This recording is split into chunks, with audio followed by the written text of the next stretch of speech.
একটা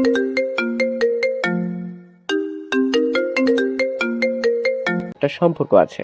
রাজ কানাডা থেকে পড়াশোনা শেষ করে দেশে ফিরেছে কয়েক মাস হয়েছে। এখন বাবার ব্যবসা দেখাশোনা করছে।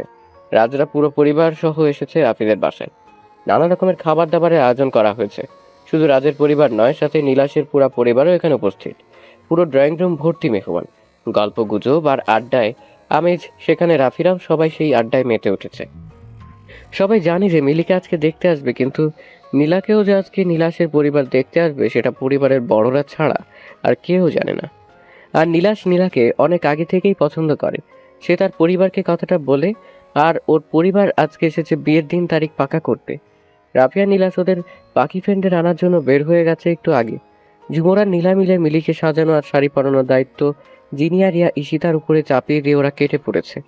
নীলা হেলে দুলে ঘাসের উপরে হাঁটছে, আর ঝুমুর এক আঙ্গুল দিয়ে চুল খোঁচাচ্ছে আর চুল আঁচড়াচ্ছে, আর এক হাত দিয়ে ফোন টিপছে। আহা, কি আনন্দ যে লাগছে ঝুমুর, তুই জানিস না। পাত্রী দেখতে আসছে মিলি আপুকে। তাহলে তুই এত লাফাচ্ছিস কেন?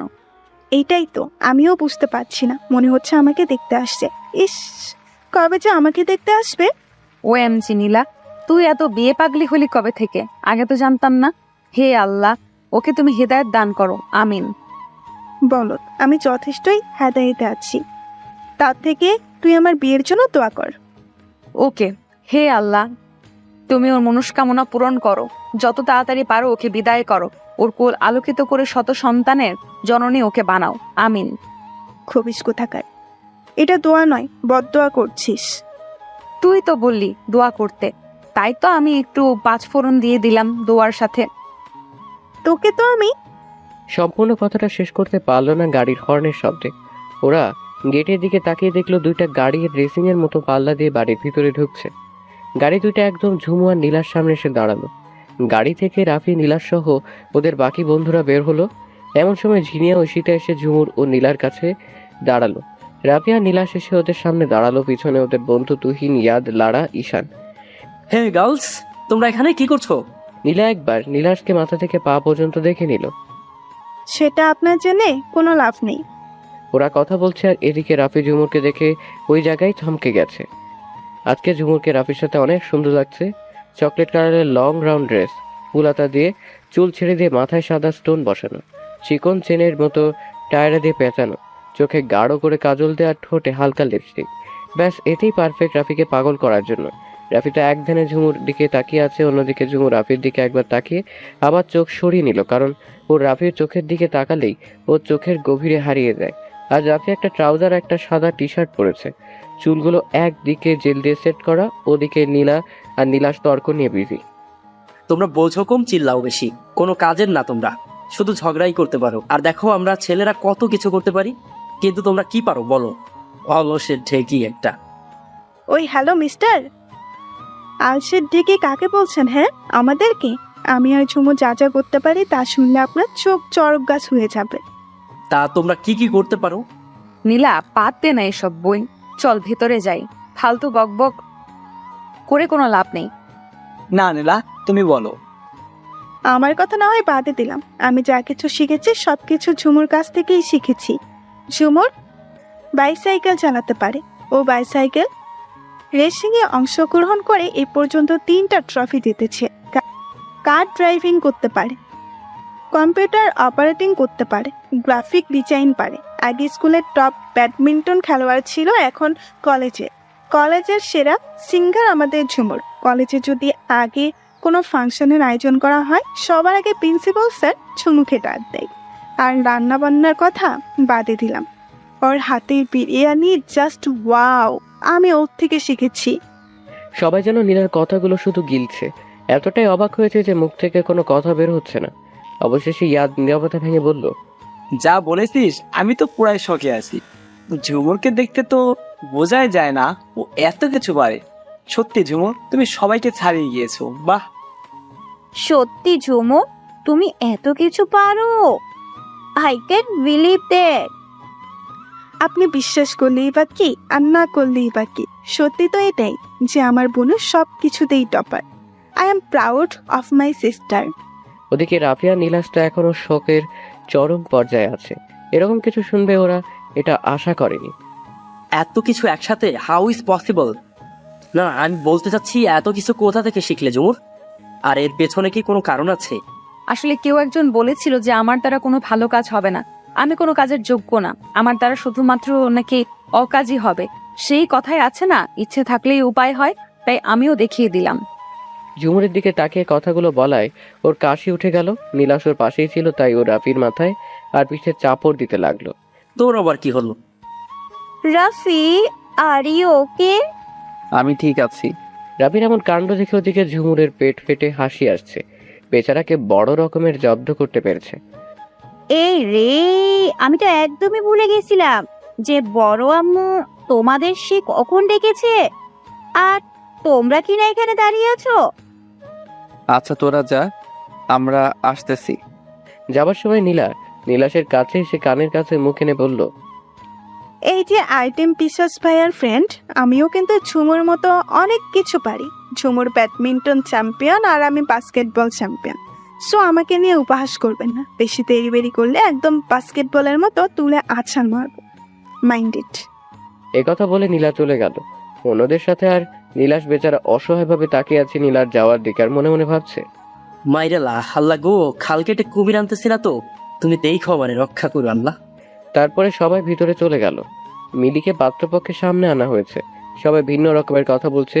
ওরা সবাই এক এক জায়গায় গিয়ে দাঁড়ালো, কারণ বড়রা পুরো জায়গা জুড়ে বসে আছে। ঝুমুর এক কোণে গিয়ে দাঁড়িয়েছে। নীলাকে ওর আম্মু এসে ডেকে নিয়ে গেছে। বাকিরা সবাই সামনাসামনি দাঁড়িয়েছে। লারা মেয়েটা এমনিতে একটু গায়ে পড়া মেয়ে। সেই তখন থেকে রাফির সাথে গায়ে পড়ে কথা বলছে, একটু বেশি ঘেঁষাঘেঁষি আর হাসাহাসি করছে। দূর থেকে সবকিছু ঝুমুর দেখছে। ওর বুকে ফেটে কান্না আসছে এসব দেখে, কিন্তু কান্না করতে পারছে না। তবু ঝুমুরের চোখ বেয়ে 2 ফোঁটা পানি গড়িয়ে পড়ল। সেটা ঝুমুর 2 হাত দিয়ে মুছে নিল। ওর একটু খেয়াল নেই যে রাফি ওর পেছনে দাঁড়িয়ে আছে। আসলে রাফি সেখান থেকে খেয়াল করেছিল যে ঝুমু মন ভার করে দাঁড়িয়ে আছে। ও সেখানে আর না থেকে ঝুমুর পিছনে এসে দাঁড়ালো, আর এসে দেখলো যে ঝুমু চোখ মুছতে হাত দিয়ে। কোনো কিছু না বলে ঝুমুর এর কোমরে 2 হাত দিয়ে ঝটকা টান দিয়ে নিজের সাথে মিশিয়ে নিল। ঝুমুরের পিঠ রাফির বুকে গিয়ে লাগলো। রাফি একদম শক্ত করে জড়িয়ে তুললো পেছন থেকে ঝুমুরকে। ঝুমুর তো এমন কাণ্ডে অনেক ভয় পেয়ে গেল। সে চিৎকার করতে গেলে রাফি ওর হাতের আঙুল দিয়ে ঝুমুর ঠোঁটো স্লাইড করে বলল, উস, চিৎকার করিস না। আমি ছাড়ো, কি করছো? কেউ দেখে ফেলবে তো। চুপ, একদম চুপ, কোনো কথা না। কেউ কি দেখবে আবার? তোমার মুখ বন্ধ করে রাখো শুধু, দুষ্টু বালিকা। ধমকে কাজ হয়েছে। ঝুমুর একদম চুপ, এমনকি মোচড়ামোচড়িও করছে না। সে অনুভব করতে লাগলো রাফির স্পর্শগুলা। ড্রয়িং রুমে এক কোণে বড় একটা ফুলদানি রাখা, সে ফুলদানির পিছনে পর্দার আড়ালে রাফি আর ঝুমুর দাঁড়িয়ে আছে। সেখান থেকে সবাইকে দেখা যায়, কিন্তু কেউ ভালো করে না লক্ষ্য করে তাহলে বুঝতেই পারবে না কেউ যে ওরা ওখানে কি করছে। আর কেউ খেয়াল করছে না এদিকে। সবাই ওদিকটা নিয়ে বিজি। ওদিকে নীলাকে ওর আম্মু রুমে নিয়ে গিয়ে জোর করে শাড়ি পরিয়ে নীলাশের পরিবারের সামনে নিয়ে গেল। বেচারি অনেকবার প্রশ্ন করলো, কিন্তু কোনো উত্তর সে পেল না। তার আম্মু তাকে নীলাশের পরিবারের সামনে নিয়ে দাঁড় করিয়ে, এই যে ভাবি, নীলাকে নিয়ে আসছি। নীলাশ তার বাবার পাশে বসে অন্যদিক লক্ষ্য করছিল। তখন রাফির আম্মুর কথা শব্দ শুনে সামনে তাকালো। সামনে তাকাতেই তো জমে গেল, কারণ নীলাকে নীল শাড়িতে অপূর্ব লাগছে। চুলগুলো হাফ খোপা করা, 2 হাতে 2টো চুড়ি, মাথায় ঘোমটা টানা, একদম বউ লাগছে ওকে। নীলাশের মা বসা থেকে উঠে নীলার পাশে গিয়ে ওর থুতনি ধরে মাথা উপরে তোলে।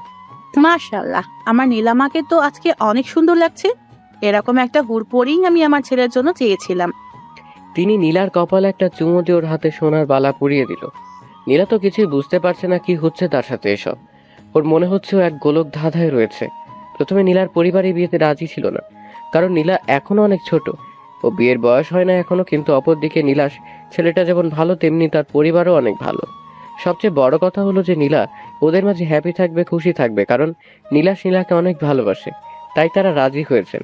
নীলাশের আম্মু সবার উদ্দেশ্যে বলল, আচ্ছা, তাহলে ওদেরকে আলাদা কথা বলতে পাঠাই, কি বলেন আপনারা? দিদাই, নীলাশকে তোর রুমে নিয়ে যা, কেমন? নীলা ভয়ে কিছু বলতে পারলো না, আবার মুখের উপর নাও করতে পারলো না। এই পাটাকে আমার রুমে নিয়ে যেতে হবে কেন? ধর। জি দাদু, যাচ্ছি, আসুন। চলো। নীলা বাধ্য হয়ে নীলাশকে নিয়ে ওর রুমে চলে গেল। একটু আগে মিলিকেও রাজের সাথে ওর রুমে পাঠানো হয়েছে আলাদা করে কথা বলার জন্য। ঝুমুর তো পুরাই অবাক যে নীলার বিয়ের কথা শুনে ওদিকে যে রাফির ওর ঘাড়ে মুখ ডুবে আছে সেদিকে ওর কোনো খেয়ালই নেই। যখন রাফি ঝুমুরের কানের লতিতে আলতো করে বাইট করলো তখন ঝুমুর ধ্যান ভাঙলো। লজ্জায় লাল হয়ে গেছে ঝুমুর, তবু লজ্জা বাদ দিয়ে তুই কি আমার মনের কথা জানিস? জানলে অবশ্যই এমন কথা বলতি না। ভালোবাসা কিন্তু ঠুনকো নয় ঝুমু। এমনভাবে বলায় ঝুমুরের মনে কিরকম যেন একটা শিহরণ বয়ে গেল, কিন্তু রাফির বলা শেষ কথাটা বুঝতে পারলো না। ঠিক তখনই রাফির দাদু ওকে ডাক দিল। রাফি, কই তুমি দাদু ভাই? রাফি সবার সামনে ঝুমুরকে টেনে নিয়ে গেল। এই তো দাদু, কি হয়েছে বলো? তুমি কি আলাদাভাবে টাইম স্পেন্ড করতে চাও? দাদু। তাহলে ঝুমুরকে নিয়ে যাও। তখনই লারা বলে উঠল, ঝুমুর যাবে কেন? চলো রাফি, আমি তোমার সাথেই যাই। আমি যাদেরকে যেতে বলেছি তারাই যাবে। রাফি, যাও। লালা অপমানিত বোধ করলো খুব, তাই মাথা নিচু করে দাঁড়িয়ে রইল। আর রাফি ঝুমুরকে টেনে ছাদে নিয়ে যাচ্ছে। ছাদে গিয়ে ছাদের দরজা লাগিয়ে দিল রাফি, যাতে করে কেউ ছাদে না আসতে পারে। অন্যদিকে নীলাশকে নিয়ে ওর রুমে এলো। নীলা তো রাগে ফোঁস করছে, বিছানার একপাশে দাঁড়িয়ে শাড়ির আঁচল মুচড়াচ্ছে। আর নীলাশ দরজার নক করে নীলার সামনে সে দাঁড়ালো। তবুও নীলা সাহস জুগিয়ে বলল, এসবের মানে কি? কোন সবের? শুনুন, আমি কিন্তু একদম মজা করার মুডে নাই, তাই ভালোই ভালোই বলুন, কি হচ্ছে এসব? তোমার আমার বিয়ের কথা পাকা করা হচ্ছে। কি? কিসের বিয়ে? কার বিয়ে? আমি তো এখনো অনেক ছোট, আমার এখন কিসের বিয়ে? আমি বিয়ে করব না। তুমি কি বাচ্চা ফিটার খাও? আর বিয়ে করবে না কেন? তোমার এখন যথেষ্ট বয়স হয়েছে বিয়ে করার, তোমাকে তো বিয়ে করতেই হবে। কি বিয়ে করব আমি, তাও আবার আপনাকে, যেখানে কিনা আপনি সারাক্ষণ আমার পিছনে লেগে থাকেন, আমাকে কথায় কথায় খোঁচা দেন। এখন এইসব বিয়ের পরে তো আমার জীবনটা আপনি শেষ করে দিবেন। নীলার কথা শুনে নীলা শেষে দিল, আর নীলা গাল ফুলিয়ে দাঁড়িয়ে রইল। তখনই ঝপাট করে নীলার হাত ধরে টান দিয়ে নিজের সাথে মিশিয়ে নিল। তার মুখটা একদম নীলার মুখের কাছে নিয়ে গেল। হালকা বাতাস আসছে বাহির থেকে রুমটার, ফলে নীলার কিছু চুল এসে মুখের উপরে পড়ছে, সেগুলো আলতো করে সরিয়ে দিল। নীলা তো ভয়ে ভয়ে চোখ বন্ধ করে নিয়েছে। আর নীলাশ এক হাত দিয়ে নীলের কোমর জড়িয়ে ধরে অন্য হাত দিয়ে ওর গাল সাইড করতে করতে বলল, আরে বিয়ের পর আর তোমার সাথে এভাবে লাগবো না। তখন তো শুধু রোমান্স করবো তোমার সাথে, ভালোবাসবো, এত এত আদর করব। খোঁচা দেওয়ার পরিবর্তে এইভাবে তোমাকে চুমু দিব, বুঝলে কলিজা? নীলা তো লজ্জায় একদম মনে হচ্ছে মরেই যাবে। এত লজ্জা সে কখনো পায় নাই। লজ্জায় তার ফর্সা মুখটা লাল হয়ে গেল। নীলা এরকম লজ্জা মাখা মুখ দেখে নীলাশ বলল, আমার বউটা দেখি লজ্জা পায়, একদম লজ্জায় লাল হয়ে গেছে। ইস, এত লজ্জা পেও না গো বউ, তাহলে যে নিজেকে আমি আর কন্ট্রোল করতে পারবো না। বিয়ের পরে সব লজ্জা ভেঙে দেবো। ভালোবাসি, খুব ভালোবাসি, প্রচন্ড ভালোবাসি। বউ ডাক শুনে নীলার প্রতিটা লোম দাঁড়িয়ে গেল। মনে হচ্ছে ওর আজকে শেষ দিন। লজ্জায় সে মুখ খুলতে পারছে না, নীলাশও ওকে ছাড়ছে না। তাই পাগলিটা লজ্জা দমিয়ে রাখতে না পেরে নীলাশকে জড়িয়ে ধরলো। নীলাশ বুঝতে পারলো ব্যাপারটা, তাই ও নীলাকে জড়িয়ে ধরলো খুব শক্ত করে, আর মুচকি হাসলো। অপরদিকে ছাদের একপাশে একটা বড় খোলামেলা রুম, তার ভিতরে অনেক সুন্দর করে পরিষ্কার পরিচ্ছন্ন করা, খুব সুন্দর একটা বেড রাখা, আর পাশে বাকি আসবাবপত্র রাখা। বলতে গেলে একদম পারফেক্ট রুম। রাফি ঝুমুরকে সেই রুমে নিয়ে এলো। বেডের উপরে বসিয়ে এসে বসলো ঝুমুরের মুখোমুখি হয়ে। একদম ঝুমুরের চোখে চোখ রেখে তাকিয়ে আছে রাফি, আর ঝুমুর নিচের দিকে তাকিয়ে বিছানার চাদর মুছড়াচ্ছে। তখন রাফি ঝুমুরকে জিজ্ঞেস করলো, সত্যি করে একটা কথা বলবি ঝুমু? কি কথা? বলবি তো?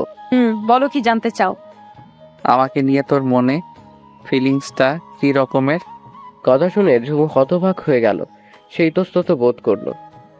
কি হলো বল, নাকি তোর মনে আমার জন্য কোনো ফিলিংসই নাই? এবার ঝুমুর তার দিকে চোখ রেখে তাকালো আর ভাবতে লাগলো, যার নাম তার প্রতিটা নিঃশ্বাসে মিশে আছে, যে তার পুরো মনটা জুড়ে বিস্তৃত, আর সে কিনা বলছে তার প্রতি আমার কোনো ফিলিংস নাই। আজব, বড় আজব মানুষটি।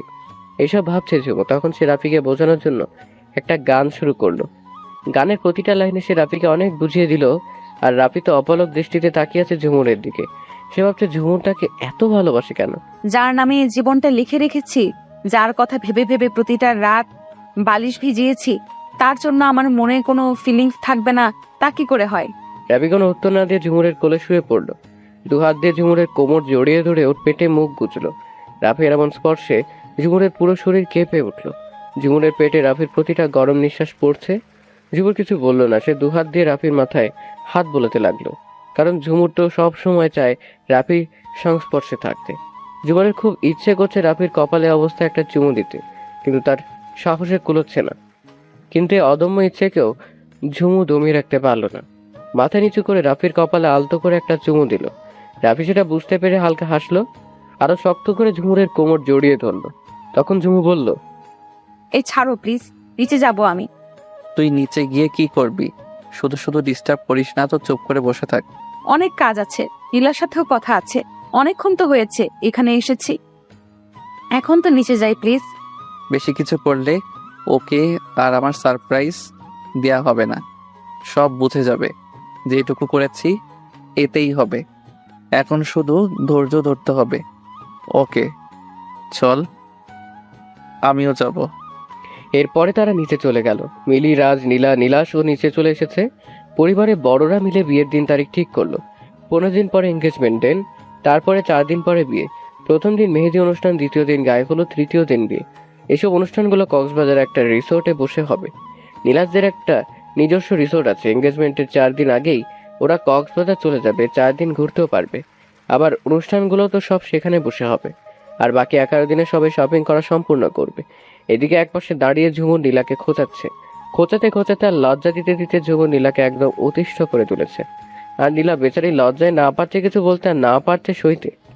ঠিক তখনই মিস্টার আশরাফ চৌধুরী মানে রাফির আব্বু রাফির বিয়ের ঘোষণা দিয়ে বললেন, আচ্ছা সবাই শুনুন, আরো একটা সুখবর আছে। আর সেটা হলো একই দিনে আমার ছেলে রাফিরও বিয়ে হবে আমার পছন্দের মেয়ের সাথে। সবাই তার কথা শুনে অবাকের চরম পর্যায়ে আছে, শুধুমাত্র বড়রা বাদে। লারা আর রিয়ার তো অবস্থা সেই রকমের, কারণ রাফি হলো ওদের ক্রাশ। যারা সিক্রেট ব্যাপারটা জানে না তারাই অবাক হয়েছে। সব থেকে বেশি অবাক হয়েছে ঝুমুর। মনে হচ্ছে কেউ ওর থেকে কলিজাটাকে নিয়ে নিল মুহূর্তেই। ঝুমুরের মন ভেঙে চুরমার হয়ে গেল। ও দাঁড়িয়ে থাকার শক্তিটুকু পাচ্ছে না। ওর চোখ দুটো ছলছল করছে।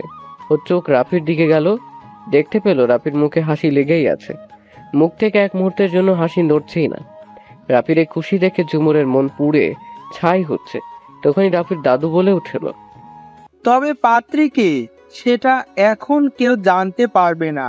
একদম এঙ্গেজমেন্টের দিনেই সবাই জানতে পারবে যে কার সাথে রাফির বিয়ে হচ্ছে। এই কথা শুনে রাফি মুচকি হাসলো। যে ঝুমুরকে সারপ্রাইজ দিবে বলে ওর দাদু সহ যারা জানে তাদেরকে অনুরোধ করেছি কিছু না বলতে, তারাও সবাই রাজি হয়েছে ওর কথায়। অন্যদিকে সবাই রাফিকে কংগ্রাচুলেশন জানালো। ঝুমু নীলাকে বলল, আমার না এত চেঁচামেচি ভালো লাগছে না, খুব মাথা ব্যথা করছে। আমি একটু আমার রুমে গেলাম। নীলা বুঝতে পারছে যে ঝুমুর কেন রুমে যেতে চাচ্ছে। সে নিজেও তো অবাক হয়েছে রাফির বিয়ের কথা শুনে। এটাও জানে না যে কার সাথে রাফির বিয়ে হচ্ছে। ঝুমুরের জন্য ওর প্রচন্ড খারাপ লাগছে। সে বলল, বেশি খারাপ লাগছে তোর ঝুমু? আমি আসবো তোর সাথে। আরে না না, তেমন কিছু না, একটু রেস্ট নিতে হবে, তাহলেই এই সব ঠিক হয়ে যাবে। তুমি এখানে থাকো, আমি যাই, কেমন? ওকে। আর কথা বলার সুযোগ না দিয়ে রুমে চলে এলাম। ঝুমু রুমে এসে দরজা লাগিয়ে বিছানায় ধপাস করে শুয়ে কান্না করছে। ওর মনে হচ্ছে ওর কলিজাটা ধরে কেউ টানছে। রাফি ছাড়া যে ওর জীবনটা অসম্পূর্ণ। একটা সেকেন্ডও যে রাফিকে ভুলতে পারবে না। ওর এখন ইচ্ছে হচ্ছে এক্ষুনি মরে যেতে। কাঁদতে কাঁদতে চোখ মুখ ফুলিয়ে ফেলেছে। আমি তোমাকে ছাড়া বাঁচবো না রাফি ভাই, বাঁচবো না। কেন আমার সাথে তুমি এমন করলে? কি দোষ করেছি আমি তোমার সাথে? আর আজকে ওই স্পর্শর কাছে আসা এইগুলো কি ছিল তাহলে? সবই কি মিথ্যা নাটক ছিল তোমার? ঝুমু চিন্তা করছে ও এখন কি করবে। ওর ইচ্ছে হচ্ছে মরে যেতে। বেঁচে থাকার ইচ্ছেটাই মরে গেছে এখন। কিন্তু ওর যদি এখন কিছু হয় তাহলে তো পুরো বাড়িতে একটা শোকের ছায়া নেমে আসবে। ঝুমুর ওদের সবার আনন্দ মাটি করে দিতে চায় না। তবে আজ না হয় কালও নিজের ক্ষতি নিজে করবেই। আমি সাদরেই মৃত্যুকে গ্রহণ করে নেব। যেখানে তুমি আমার হওনি সেখানে আমার টিকে থাকার কোনো মানেই হয় না। আমি এতটা দয়ালু নই যে নিজের ভালোবাসার মানুষকে অন্য কারো হতে দেখব। তুমি সুখে থাকবে রাফি ভাই, খুব সুখে থাকবে। আমি যেভাবে তোমাকে পাগলের মতো ভালোবেসেছি সেইভাবে তোমাকে আর কেউ ভালোবাসবে না, কখনোই না। উফ, মাথা ব্যথা করছে খুব। এখন একটু না ঘুমালে আমি শান্ত থাকতে পারবো না। তারপরে ঝুমুর ঘুমের ওষুধ বের করলো। সেখান থেকে 2টা ঘুমের ওষুধ খেয়ে ধপাস করে শুয়ে পড়লো বিছানার উপরে। এলোমেলো ভাবে ভাঙা কণ্ঠে বলতে লাগলো, তুই শুধু আমার রাফি, শুনেছিস? তুই শুধুই আমার, আর কারো হতে পারিস না তুই। মরার পরও আত্মা হয়ে তোর পিছে পিছে ঘুরবো। তোকে আমার থেকে কেউ কেড়ে নিতে পারবে না কখনো। বড্ড ভালোবাসি যে তোকে। বড্ড ভালোবাসি। এসব বলতে বলতে ঝুমু ঘুমিয়ে গেল। তখন প্রায় রাত 8টা বাজে। এদিকে মেহমানরাও বিদায় নিল। পরশু দিন থেকে শপিং করা শুরু হবে। 3টা বিয়ে বলে কথা, প্রচুর কেনাকাটা করতে হবে। যে সময় সবাই বিয়ের কথা নিয়ে আলোচনা করছিল তখন রাফি শুধুমাত্র চোখ দিয়ে ঝুমুরকে খুঁজছিল, কিন্তু পেল না। মেহমানরা চলে যাওয়ার পরে রাফি নীলার কাছে গিয়ে জিজ্ঞেস করলো যে ঝুমু কোথায়। তখন নীলা বলল যে ঝুমুর নাকি মাথা ব্যথা করছিল, তাই ও রুমে গেল। নীলার কথা শুনে রাফি তড়িঘড়ি করে ঝুমুরের ঘরে এলো। এসে দেখলো যে ঝুমু এলোমেলোভাবে ঘুমিয়ে আছে, চুলগুলো এদিক ওদিক ছড়িয়ে আছে। রাফি গিয়ে ঝুমুরের পাশে বসে আস্তে করে ওর মাথাটা তুলে বালিশে শুইয়ে দিল, আর ছড়ানো চুলগুলো মুখ থেকে আলতো করে সরিয়ে কানের নিচে গুজে দিল। রাফি বুঝতে পারছে ঝুমুরের এমন হবার কারণ। ও কল্পনাও করতে পারছে না যে একটা মেয়ে তার ভালোবাসা পাওয়ার জন্য কত স্যাক্রিফাইস করতে পারে, ঠিক কতটা ভালোবাসতে প্রিয় মানুষটার জন্য এমন করা যায়। একটু ধৈর্য ধর ঝুমু, দেখবি তোর ভালোবাসা পূর্ণতা পাবে। আমাদের ভালোবাসা সারা জীবন অটুট থাকবে। শুধুমাত্র কয়েকটা দিন অপেক্ষা কর, তারপরে আমাদের দুটি মন এক হয়ে যাবে। কোন এক পূর্ণিমার রাতে তুই আর আমি এক হব। এক হবে তোর আমার ভালোবাসা। I love you Jhumur, I love you আমার পাগলিটা। রাফি আর ঝুমুকে জাগালো না, গায়ে একটা চাদর জড়িয়ে দিয়ে নিচে চলে গেল। আর নীলা আগে থেকেই পরিবারের সবাইকে বলে রেখেছে যে ঝুমুরের মাথা ব্যথা করে ওষুধ খেয়ে ঘুমিয়ে গেছে, তাকে যেন ডিস্টার্ব করা না হয়। দেখো দেখো কি কাণ্ড, না খেয়েই ঘুমিয়ে গেল মেয়েটা আমার। এমনিতেই ওর শরীর এখনো অনেক দুর্বল, আমার কথা তো একেবারেই শুনতে চায় না। আসলে মেহমান, বিয়ের ডেট এসব নিয়ে ব্যস্ত থাকায় আমার পাখিটা দেখে ভালো করে নজর দিতে পারলাম না। চিন্তা করো না ওকে, আমি আগে থেকেই আমার সাথে বিরিয়ানি আর স্যান্ডউইচ খেয়েছি জোর করে, সো এখন না খেলেও কোনো সমস্যা হবে না। এই না আমার লক্ষ্মী বোনটা, খুব ভালো কাজ করেছিস। আমি আবার খারাপ কাজ কখন করলাম? তুই আসলে একটা মাথা মোটা। আমি কি তোকে এগুলো বলেছি যে তুই খারাপ কাজ করেছিস? বলো, তবে ইঙ্গিতে তো বলেছ। কখনো না। ঝগড়ুটে গরু ঝগড়া করার আর কোনো উপায় খুঁজে পাস না, তাই না? আপু আম্মু দেখো না, তোমাদের গুণধর ছেলে আমাকে কি সব বলছে। কি শুরু করেছিস তোরা আবার? বাচ্চাদের মতো ঝগড়া করা ছাড়া আর কি কোনো কাজ নেই তোদের? হাতে গোনা কয়েকটা দিন পরে তোদের বিয়ে, আর তোরা কি এখন মারামারি করছিস? তোদের কাছ থেকে তোদের বাচ্চা কাছে কি শিখবে? এবার রাফি আর নীলা দুই ভাই বোনেরই জায়গা মতো লেগেছে। লজ্জায় দুটো লাল হয়ে গেছে। ওরা মনে মনে এটাই বলছে, হে ধরনী দ্বিধা হোক, শেষ পর্যন্ত কিনা সবার সামনে এরকম লজ্জা। বাকিরা সবাই হেসে উঠল ওদের অবস্থা দেখে। মিস্টার আশরাফ ডেকে উঠলেন রাফি আর নীলাকে। নীলা, রাফি, এদিকে কাছে আসো তো। রাফি ও নীলা ওরা মিস্টার আশরাফের কাছে গেলেন। মিস্টার আশরাফ ওদের দুই পাশে বসিয়ে জড়িয়ে ধরলেন। দেখতে দেখতে কত বড় হয়ে গিয়েছে আমার কলিজার টুকরাগুলা। আমার তো বিশ্বাসই হচ্ছে না, কয়দিন পরে আমার পাখি দুইটার বিয়ে। আপু আমি বিয়ে করব না, আমি তোমাকে না দেখে এক মুহূর্তও থাকতে পারবো না। মিস্টার আশরাফের চোখও ছলছল করে উঠল। তার একমাত্র আদরের মেয়ে নীলা প্রচুর ভালোবাসে ওকে, কোনোদিন একটা ফুলের টোকাও লাগতে দেয় নাই। নীলাকে একবার না দেখলে ওনার পুরো দিনটা ভালো কাটে না। ঠিক তেমনি ঝুমুরও মিস্টার আলতাফের একমাত্র চোখের মনি, ওকে সেও চোখে হারায় না। রাফির সাথে ঝুমুরের বিয়ে দিতে তিনি রাজি হয়েছেন, তার প্রধান কারণ হলো বিয়ের পরও ঝুমুর তার চোখের সামনেই থাকবে। আর দ্বিতীয় কারণ, রাফির চোখে তিনি ঝুমুর জন্য ভালোবাসা দেখতে পেয়েছেন। তিনি যেভাবে ঝুমুর কেয়ার করে তেমনি রাফি ওকে আগলে রাখে। বড় কথা হলো না, মেয়েটা তো ওনার চোখের সামনেই থাকবে। আর যে জায়গায় রাফির দাদু এই বিয়ে ঠিক করেছেন সে জায়গায় কেউ আসতে পারবে না সে বিয়ে ভাঙতে, কারো এমন দুঃসাহস নেই। তারপরে ওরা সবাই বিয়ের কেনাকাটা নিয়ে কিছুক্ষণ আলোচনা করে যে যার রুমে চলে গেল, সবাই গুড নাইট বলে। কিন্তু রাফি গেল ঝুমুরের রুমে, গিয়ে দেখলো ঝুমু গুটিসুটি মেরে বিড়াল ছানার মতো ঘুমিয়ে আছে। রাফি অপলকভাবে ঝুমুরের দিকে তাকিয়ে আছে। এই মেয়েটাই তো আমার প্রাণ ভোমরা, এই মেয়েটাই তো আমার বেঁচে থাকার কারণ। আর কিছুদিন তারপরে তোকে আমি নিজের করে পাবো। আমার দেয়া কষ্টগুলোকে তার থেকে দ্বিগুণ ভালোবাসা দিয়ে ভুলিয়ে দিব। তোর চোখের কোণে কখনো পানি আসতে দিব না। দুহাত দিয়ে ঝুমুরের দুই গাল ধরে ওর ঠোঁটে আলতো করে একটা কিস করে রাফি ওর রুমে চলে গেল। পরের দিন সকাল 10টার সময় ঝুমুরের ঘুম ভাঙলো। 7টার দিকে নীলা একবার ডেকে গিয়েছিল, কিন্তু তাতে কোনো কাজ হয় নাই। ঝুমু ঘুম থেকে ওঠেনি। 8:30টার দিকে তার আম্মু এসে ওকে ডেকে গিয়েছিল, কিন্তু ও একটু নড়াচড়া করে ফের আবার ঘুম দিয়েছে। এখন ঘুম থেকে চোখ ডলতে ডলতে উঠে ঘড়ির দিকে তাকাতে অবাক হয়ে গেল। ও মাই গড, আমি এতক্ষণ ঘুমিয়েছি, ফজরের নামাজটাও মিস হয়ে গেল। জুহুর বিছানা থেকে উঠে গেল। ওর মাথাটা কেমন জানি ভার ভার লাগছে। তারপরে ধীরে ধীরে কাপড় নিয়ে ওয়াশরুমে চলে গেল। গোসল করে বের হয়েছে ঝুমু। আজও কমলা রঙের কামিজ পাজামার পাতলা ওড়না পড়েছে। ভালো মতো চুল ঝেড়ে ধপ করে বিছানায় বসে পড়ল ঝুমু। আজকে তার কিছুই ভালো লাগছে না। 2 হাত দিয়ে চুলের মধ্যে হাত দিয়ে চুপটি করে বসে আছে। এই জীবন ঝুমুরের কাছে নরকের মতো। হে আল্লাহ, তুমি আমাকে তোমার কাছে নিয়ে যাও প্লিজ। আমি যে আর এত কিছু সহ্য করতে পারছি না। প্রিয়জনকে হারানোর থেকে মরে যাওয়া অনেক অনেক গুণ ভালো। এই বিরহের যন্ত্রণা আমি কি করে লাঘব করব? এমন সময় নিচ থেকে ঝুমুকে ওর আম্মু ডেকে আটলো। ঝুমু তাড়াতাড়ি করে চোখ মুছে নিল, কারণ সে কাউকে তার কষ্টের কথা জানতে দিবে না। ঝুমু তড়িঘড়ি করে নিচে যাচ্ছে, ওর চুলগুলো বাতাসে উঠছে আর কাঁধে বারবার বাড়ি যাচ্ছে। ঝুমুরের আম্মু খাবার টেবিল সাজাতে ব্যস্ত। রাফি সোফায় বসে বসে ফোন টিপছে, আর তুষার রাফির পাশে আঁখিকে কোলে নিয়ে বসে বসে টিভি দেখছে। আর ওর বাকি চাচিরা সহ তুষারের বউ সবাই রান্নাঘরে ব্যস্ত, কারণ এখন থেকেই 1-2 করে মেহমান আসতে শুরু করেছে। বিয়ে বাড়ি বলে কথা। ঝুমুর আসছে সেটা ওর আম্মু দেখতে পায় নাই, তাই আবারও ডাক দিল। জমু জমু। আর ডাকতে হবে না, আমি এসে গেছি। ঝুমুরের কথা শুনে রাফি ওর দিকে ঝট করে তাকালো সিঁড়ির দিকে। ঝুমুরকে দেখার পরে রাফির হার্টবিট বেড়ে গেল। ওর মনে হচ্ছে ওর হৃদস্পন্দন বাহির থেকে লাউড স্পিকারে শোনা যাচ্ছে। তার পাশে বসা তুষারও হয়তো শুনতে পাবে। ও হা করে তাকিয়ে আছে ঝুমুর দিকে। ওর হাতে থাকা ফোনটা ধপ করে কোলে পড়ে গেল পাশ থেকে তুষার। রাফির এমন রিয়াকশন দেখে মুচকি হাসলো। ওর ভাই, আমার বোনের ওপর নজর লেগে যাবে, এবারে দেখিস না। তুষার ওর কানের কাছে গিয়ে কথা বলায় ওর ধ্যান ভাঙলো। ও হেসে তুষারের পিঠে একটা জোরে কিল বসিয়ে দিল। আমার বউকে আমি দেখবো না তো কে দেখবে?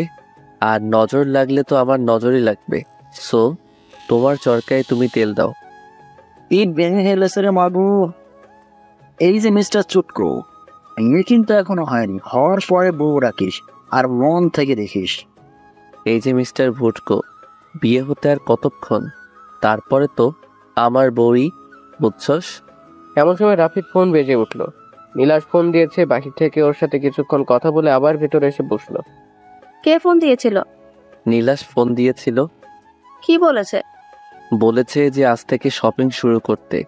আন্টিরা কি বলেছে, আজ থেকে শপিং শুরু করলে আর কোনো চাপ থাকবে না। তাই আজকে আমরা শপিংয়ে যাব, আর ওদিক থেকে ওরা আসবে। কয়টার দিকে যাবে?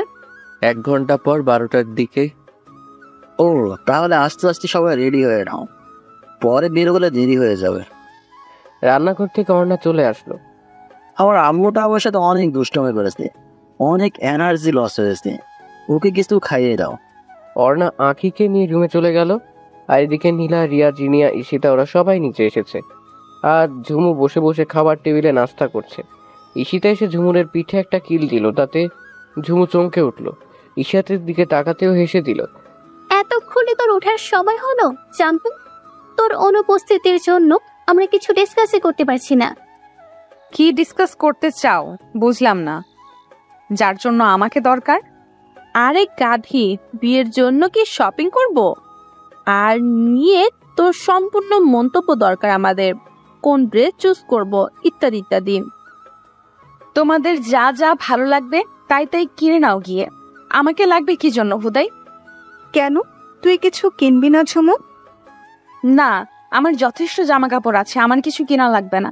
আর আমি শপিং এ যাব না। তুই তো জানিস আমি ভিড় পছন্দ করি না। বলে কি মেয়ে, যে মেয়ে শপিং করার জন্য পাগল আর সে নাকি আজ শপিং এ যাবে না? এত দেখছি ভূতের মুখে রাম রাম। এই কথা বড় আম্মু আর মেঝো আম্মু শুনলে তোকে পিটিয়ে ভর্তা বানিয়ে ফেলবে বোন। তখনই রান্নাঘর থেকে রাফির আম্মুর ডাক ভেসে এলো। এই রে, কে যাবে না শপিং এ বলছে? ঝুমু বড় সড়ো একটা ঢোক গিলল। আর তখনই ওর চোখ গেল রাফির উপরে। রাফি ওর দিকে অগ্নি দৃষ্টিতে তাকিয়ে আছে। ঝুমু তাড়াতাড়ি চোখ সরিয়ে নিল। তখন নীলা জোরে জোরে বলতে লাগলো, ও আম্মু, ঝুমু বলছে ও নাকি শপিং করতে যাবে না। এ কথা শুনে রাফির আম্মু রান্নাঘর থেকে একটা ব্যালন হাতে নিয়ে বের হয়ে এলেন। ঝুমুর কাছে এসে, আরেকবার বলতো এমন কথা। না মানে বড় আম্মু হয়েছে কি, আমি না সেদিন কতগুলো শপিং করে আসলাম, আমার এতেই হবে, আর নতুন করে কিনে শুধু শুধু টাকা নষ্ট করার কি দরকার। আর আমার ভালোও লাগছে না। বড় আম্মু, আমি কি করে দেখবো আমার ভালোবাসার মানুষ অন্য মেয়ের জন্য শাড়ি গহনা বাকি সব চুজ করবে কিনবে? ওসব তো আমি সহ্যই করতে পারবো না। কিভাবে আমি যাব শপিং এ? আমি এত কিছু বাহানা শুনতে চাই না, আর না চাই বুঝতে চমো। আমি যখন বলেছি তুই যাবি তখন তুই যাবি, ব্যাস। শুধুমাত্র আজকের দিন না, যতদিন বিয়ের জন্য শপিং করতে যাওয়া হবে প্রতিদিন তোকে যেতে হবে, আর এটাই ফাইনাল। আর কোনো কথা না শুনতে চাই। ঝুমু অসহায়ভাবে তাকিয়ে আছে। কি আর করার, শেষ পর্যন্ত ওর বড় আম্মুর কথায় রাজি হতেই হলো। কারণ আর যাই করুক না কেন, ঝুমু কখনো ওর বড় আম্মুর কথা ফেলতে পারবে না। ওকে ওকে, আমি যাব, এবার খুশি?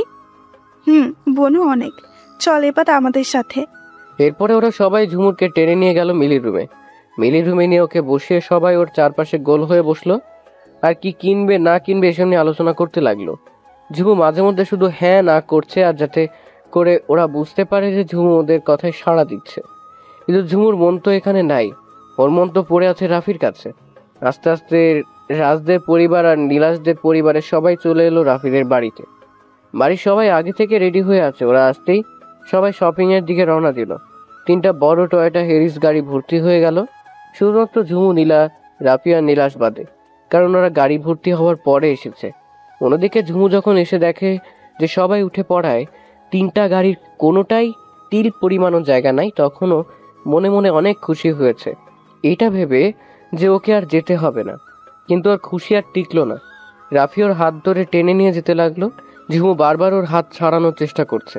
আমি যাব না, প্লিজ রাফি ভাইয়া। আর এত মানুষ শপিং মলে গিয়ে কি হবে? তার চেয়ে আমি বরং বাড়ি থেকেই চাই না, প্লিজ প্লিজ। এবার রাফি প্রচন্ড রেগে ঝুমুরকে ধরে ধাক্কা দিয়ে একটা গাড়ির সাথে মিশিয়ে ওর দুপাশে 2 হাত দিয়ে একদম মুখোমুখি হয়ে জিজ্ঞেস করলো, আরেকবার বলতো আগে কি বলেছিস? আমি ওর রাগ দেখে এক ঢোক গিলেন। আমি যাব না। একথা বলার সাথে সাথে রাফি ঝুমুরের ঠোঁট 2টি দখল করে নিল। প্রায় 2-3 মিনিট পরে ছেড়ে দিল ঝুমু, তখনও চোখ বন্ধ করে আছে। আর রাফি নেশা ভরা চোখে ঝুমুর দিকে তাকিয়ে আছে। ঝুমু আজকে বোরকার সাথে কমলা রঙের হিজাব পরেছে ইরানি স্টাইলে। ঝুমুরের ঠোঁটগুলো এখনো কাঁপছে। রাফি তা দেখে মুচকি এসে ওর নাকের সাথে নাক ঘষে। এখন আবার বলতো কি বলেছিলি তখন? ঝুমু ভয়ে ভয়ে চোখ খুললো। আমি যাব। এই তো গুড গার্ল, চল এখন আমার সাথে। এই বলে রাফি ঝুমুরের হাত ধরে নিয়ে যেতে লাগলো। ঝুমু অবাক হয়ে রাফির দিকে তাকিয়ে আছে, এতটাই অবাক হয়েছে যে ওকে প্রশ্ন করতেই মনে নাই যে কয়েকদিন পরে রাফির বিয়ে, তাহলে ও ঝুমুরকে কেন কিস করলো ওর হবু ওকে বাদ দিয়ে। কিন্তু আফসোস, এই প্রশ্নটা ওর পেটেই রয়ে গেল, আর জিজ্ঞেস করা হলো না। রাফি ঝুমুরকে নিয়ে একটা গাড়ির সামনের সিটে বসিয়ে ওর পাশে ড্রাইভিং সিটে রাফি বসলো, আর পিছনে নীলাশ গাড়ি চলতে শুরু করলো। বাকি গাড়িগুলো ওদের আগেই বের হয়ে গেছে। রাফি গাড়ি চালাচ্ছে আর ঝুমুরের দিকে তাকাচ্ছে। ঝুমুরের ক্লান্ত লাগছে খুব, তাই গাড়ির সিটের সাথে হেলান দিয়ে চোখ বুজে আছে। আর নীলাশ পিছনে বসে মাঝে মাঝে টুকিটাকি কথা বলছে। প্রায় 30 মিনিট পরে শপিং এসে পৌঁছলো ওরা। গাড়ি থেকে নেমে সবাই শপিং মলের ভিতরে প্রবেশ করলো। একজন আর একজনের সাথে হেসে হেসে কথা বলছে, আর রাফি ঝুমুরের হাত ধরে হাঁটছে। ঝুমুর আবেগী চোখে রাফির দিকে তাকিয়ে আছে। ওর হঠাৎ করে মনে পড়ে গেল আজ থেকে 5 বছর আগেও রাফি শপিং মলে এলে এরকম করে ঝুমুর হাত ধরে থাকতো। মনে হতো যেন ওকে ছেড়ে দিলে ও অন্য কোথাও হারিয়ে যাবে। ঝুমুরের চিন্তায় ব্যাঘাত ঘটিয়ে রাফির আম্মু এসে ওদের দুজনকে একটা শাড়ির শোরুমে নিয়ে গেল। এদিকে নীলাকে ওর হবু শাশুড়ি, ননদ আর নীলাশ মিলে ওকে শাড়ি চুজ করে দিল। আরেকদিকে মিলিকে ওর হবু শাশুড়ি, ওর ননদ আর রাজরা চুজ করে দিচ্ছে। আর এদিকে রাফি ঝুমুর আম্মু ঝুমুরকে শাড়ি চুজ করে দিচ্ছে। রাফির আম্মু একটা শাড়ি তুলে ঝুমুরের গায়ে লাগিয়ে রাফিকে দেখাচ্ছেন, আর প্রতিবারই রাফি রিজেক্ট করে দিচ্ছে। এতে রাফির আম্মু বিরক্ত হয়ে, বাবা মা দয়া করে আমাকে রেহাই দে, আমি আর পারবো না, তোর তো কিছুই পছন্দ হয় না, আমার এবার বিরক্ত লাগছে। ওয়েট আম্মু, তোমার আর বিরক্ত হতে হবে না, তোমাকে কিছু করতে হবে না, তুমি শুধু দেখতে থাকো। এবার রাফি ঝুমুরের পা থেকে মাথা পর্যন্ত একবার পর্যবেক্ষণ করে নিল, তারপরে ওর কাজে নেমে পড়লো। আর এইদিকে ঝুমুর তো অবাকের সাথে কি হচ্ছে এখন পর্যন্ত সব ওর মাথার উপর দিয়ে যাচ্ছে। প্রায় 15 মিনিট পরে রাফি ভিন্ন রঙের কয়েকটা শাড়ি নিয়ে এলো। এবার ওর আম্মুকে বলল, আম্মু এবার দেখো তো কেমন হয়েছে। রাফির আম্মু শাড়িগুলো দেখে একগাল হেসে, বাহ, মাশাল্লাহ, আমার ছেলের চয়েস তো অনেক সুন্দর, খুব সুন্দর হয়েছে। এগুলো পরলে তোর পক্ষে একদম পুরোপুরির মতো লাগবে। রাফি লজ্জিত কণ্ঠে একটা হাসি দিল আম্মুর কথা শুনে। তা দেখে ঝুমুর বুকটা খা খা করে উঠল, তার চোখটা ঝাপসা হয়ে গেল, কিন্তু তবুও মুখে হাসি বজায় রাখলো, তবে সেটা মলিন। তারপরে রাফি নিজে চয়েস করে 4টা ভিন্ন ভিন্ন রঙের জায়রার সাথে টপস আর দোপাট্টা নিল। তারপরে ঘরে পরার জন্য কয়েকটা নর্মাল শাড়ি ও 3 পিস নিল, গায়ের সাথে ম্যাচিং করে জুতাও নিল। রাফির এমন পাগলামি দেখে ওর আম্মু আর ঝুমুরের আম্মু তো হাসতে হাসতে শেষ। যে ছেলে বিয়ের আগে এত বউ পাগল, বিয়ের পরে না জানি কি করবে। বাকি সবাই রাফির কর্মকাণ্ড দেখছে আর হাসছে।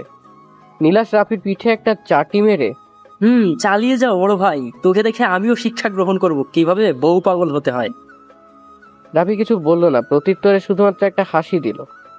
তারপরে জুয়েলারি সাইটে গিয়ে নিজের পছন্দ মতো ঝুমুরের জন্য জুয়েলারি নিতে লাগলো। বাকি সবে আগের মতো কেনাকাটা নিয়ে ব্যস্ত হয়ে পড়লো। এদিকে ঝুমুরের এক জোড়া কানের দুলের উপরে নজর পড়লো, খুব সুন্দর কারুকাজ করা। ওর পছন্দ হলো দেখেই ঝুমু ওটার কাছে গিয়ে দুলটা 2 হাতে নিয়ে হিজাবের উপরে দিয়ে ঘরে আয়নায় নিজেকে দেখতে লাগলো। রাফি যে সেটা পেছন থেকে দেখেছে সেটা ঝুমু খেয়াল করে নাই। ও কানের দুলটা ট্রায়াল করে আবার জায়গা মতো এনে রেখে দিল। তারপরে বাকি সবাই যেখানে জুয়েলারি কিনছে সেখানে এসে সবার সাথে দাঁড়ালো। ঝুমুর ওখান থেকে যাওয়ার পরে রাফি সেখানে গিয়ে ঝুমুর পছন্দ করা দুল জোড়া নিয়ে কাউন্টার বয়কে বলল এটাও প্যাকিং করে দিতে। লোকটা ওটা প্যাকিং করে রাফির হাতে দিল। রাফি ওটা কাউকে না দেখে নিজের পকেটে নিয়ে নিল। তারপরে জুয়েলারি ও অর্নামেন্টস কেনার পরে এবার ছেলেদের কাছে কাপড় চোপড় আর শেরওয়ানি কেনার পালা। তাই এবার সবাই ছেলেদের কাপড় চোপড় সাইটে গেল। রাফি ঝুমুরের কানের কাছে গিয়ে ফিসফিস করে বলতে লাগলো, এই ঝুমু, আমার জন্য sherwani, coat, suit, Punjabi choose করে দে না প্লিজ। আমাকে কেন বলছো? তোমার হবু বউকে বলো তোমাকে ওসব চুজ করে দিতে। তাকেই তো বলছি। কিছু না, তোর এত বুঝে কাজ নাই, তোকে যা কইছি তাই কর না প্লিজ। প্লিজ আর কোনো প্রশ্ন করিস না। ঝুমু প্রত্যুত্তরে কোনো বাক্য ব্যয় না করে কানের ড্রেস আপের সাথে ম্যাচ করে sherwani, shirt pant, coat, suit ও জুতা পছন্দ করে নিল। ঝুমুরের চয়েস সবসময় বেস্ট, তাই তো বাসায় কেউ কিছু কিনতে গেলে আগে ঝুমুকে ইনফর্ম করে। বাকিরাও বিয়েতে কি না কি পরবে সব পছন্দ করছে নিজেদের ইচ্ছে মতো। কেনাকাটা করতে করতে শপিং ব্যাগের ভারে সবাই হাঁপিয়ে গেছে। কখন যে রাত 8টা বেজে গেছে সেদিকে কারো কোনো ভ্রুক্ষেপও নাই। এখন শুধুমাত্র নেশা চেপেছে কেনাকাটার। তখন জিনি আর ঈশিতা এসে রাফির আম্মুকে বলল, ও বড় আম্মু, শোনো না। কি হয়েছে বল? বলছিলাম সে সকালে খেয়েছে, তাও মনেই নেই। খুব খিদা পাইছে, আর পারছি না। তখন রাফি এসে, আম্মু, আমাদের কেনাকাটা তো আজকের মতো শেষ, তাই না? হ্যাঁ, আজকের মতো এতে যথেষ্ট। তাহলে এখন চলো, রেস্টুরেন্ট থেকে খাবার খাওয়া শেষ করে বাসায় চলে যাই। টায়ার্ড লাগছে খুব। চল। তারপরে সবাই আস্তে আস্তে রেস্টুরেন্টের দিকে হাঁটা শুরু করলো। ঝুমুও সবার পাশাপাশি আনমনা হয়ে হাঁটছে, সবাই ভিন্ন টপিক নিয়ে কথা বলছে। নীলাশ, রাজ আর রাফি ওরা 3 জন একসাথে হাঁটছে আর কি জানি নিয়ে খুব হাসাহাসি করছে। আর ঝুমুর ওকে দেখছে। ঝুমু একটা জিনিস লক্ষ্য করেছে যে মার্কেটে জিনিসপত্র কেনার সময় অনেক মেয়েরা রাফির দিকে কেমন করে যেন তাকিয়েছিল, যেটা ঝুমুর মোটেও মেনে নিতে পারছে না। শুধু রাফির দিকে না, নীলাশ ও রাজের দিকেও। ওরা 3 জনে খুব সুদর্শন পুরুষ। ঝুমুরের ইচ্ছে হচ্ছে এই লুচু মেয়েদের চোখ উপড়ে দিতে, যাতে করে যেন কারো পছন্দের মানুষের দিকে নজর না দিতে পারে। ওর অনেক কিছু মন যাচ্ছে কিন্তু কিছু করতে পারছে না, শুধু মধ্যে মধ্যে জ্বলে পুড়ে যাচ্ছে। পর মুহূর্তে ওর মনে পড়লো যে রাফি তো তার নয়, তাহলে এত জ্বলে পুড়ে কি হবে? এইসব চিন্তা করছে ঝুমু, তখনই ইন্দিরা ওর পাশে আসলো। ঝুমু, তোর কি কোনো কারণে রাগ উঠেছে? না না, কই। তা তোর হঠাৎ এমন মনে হলো কেন? তোর তো আবার রাগ উঠলে নাক লাল হয়ে যায়, যা এখন হয়ে আছে। কানও লাল হয়ে গেছে, কিন্তু হিজাবের জন্য দেখা যাচ্ছে না। থুর, কি যে বলিস না। এখানে কে আমার রাগ উঠবে? এই জায়গায় তাও এমনিতেই হয়তো লাল হয়ে গেছে। আর তুই কি না কি ভাবছিস? হবে হয়তো। যাই হোক, এসব বাদ দে। তা আগে বল, নীলাশ ভাইয়ের সাথে তোর প্রেম বিনিময় কেমন চলছে? যা, কি যে বলিস না তুই। যা বাবা। এখন লজ্জা পাওয়ার কি আছে? দেখ আমার কি দুর্ভাগ্য, তুই আমার 3 মাসের ছোট হয়েও তোর বিয়ে হয়ে যাচ্ছে, আর আমার একেই বলে কপাল। চিন্তা করো না বেবি, সেদিন তোমার স্বপ্নও পূরণ হবে। তোমারও সেদিন হিললে হয়ে যাবে। মানে কি বলিস তুই? এত মানে বুঝে লাভ নেই, শুধু দেখতে থাক ক্যা হোতা হে। ঝুমুর কিছু বললো না নীলার কথা। কিছুক্ষণ পর একটা রেস্টুরেন্টে সবাই গিয়ে পৌঁছলো। একদিকে টেবিলে রাফি, ঝুমু, নীলা, নীলাশ, রিয়া, জিনিয়া, ঈশিতা আছে, আর বাকিদের জন্য 2টা টেবিল বুক করা হয়েছে।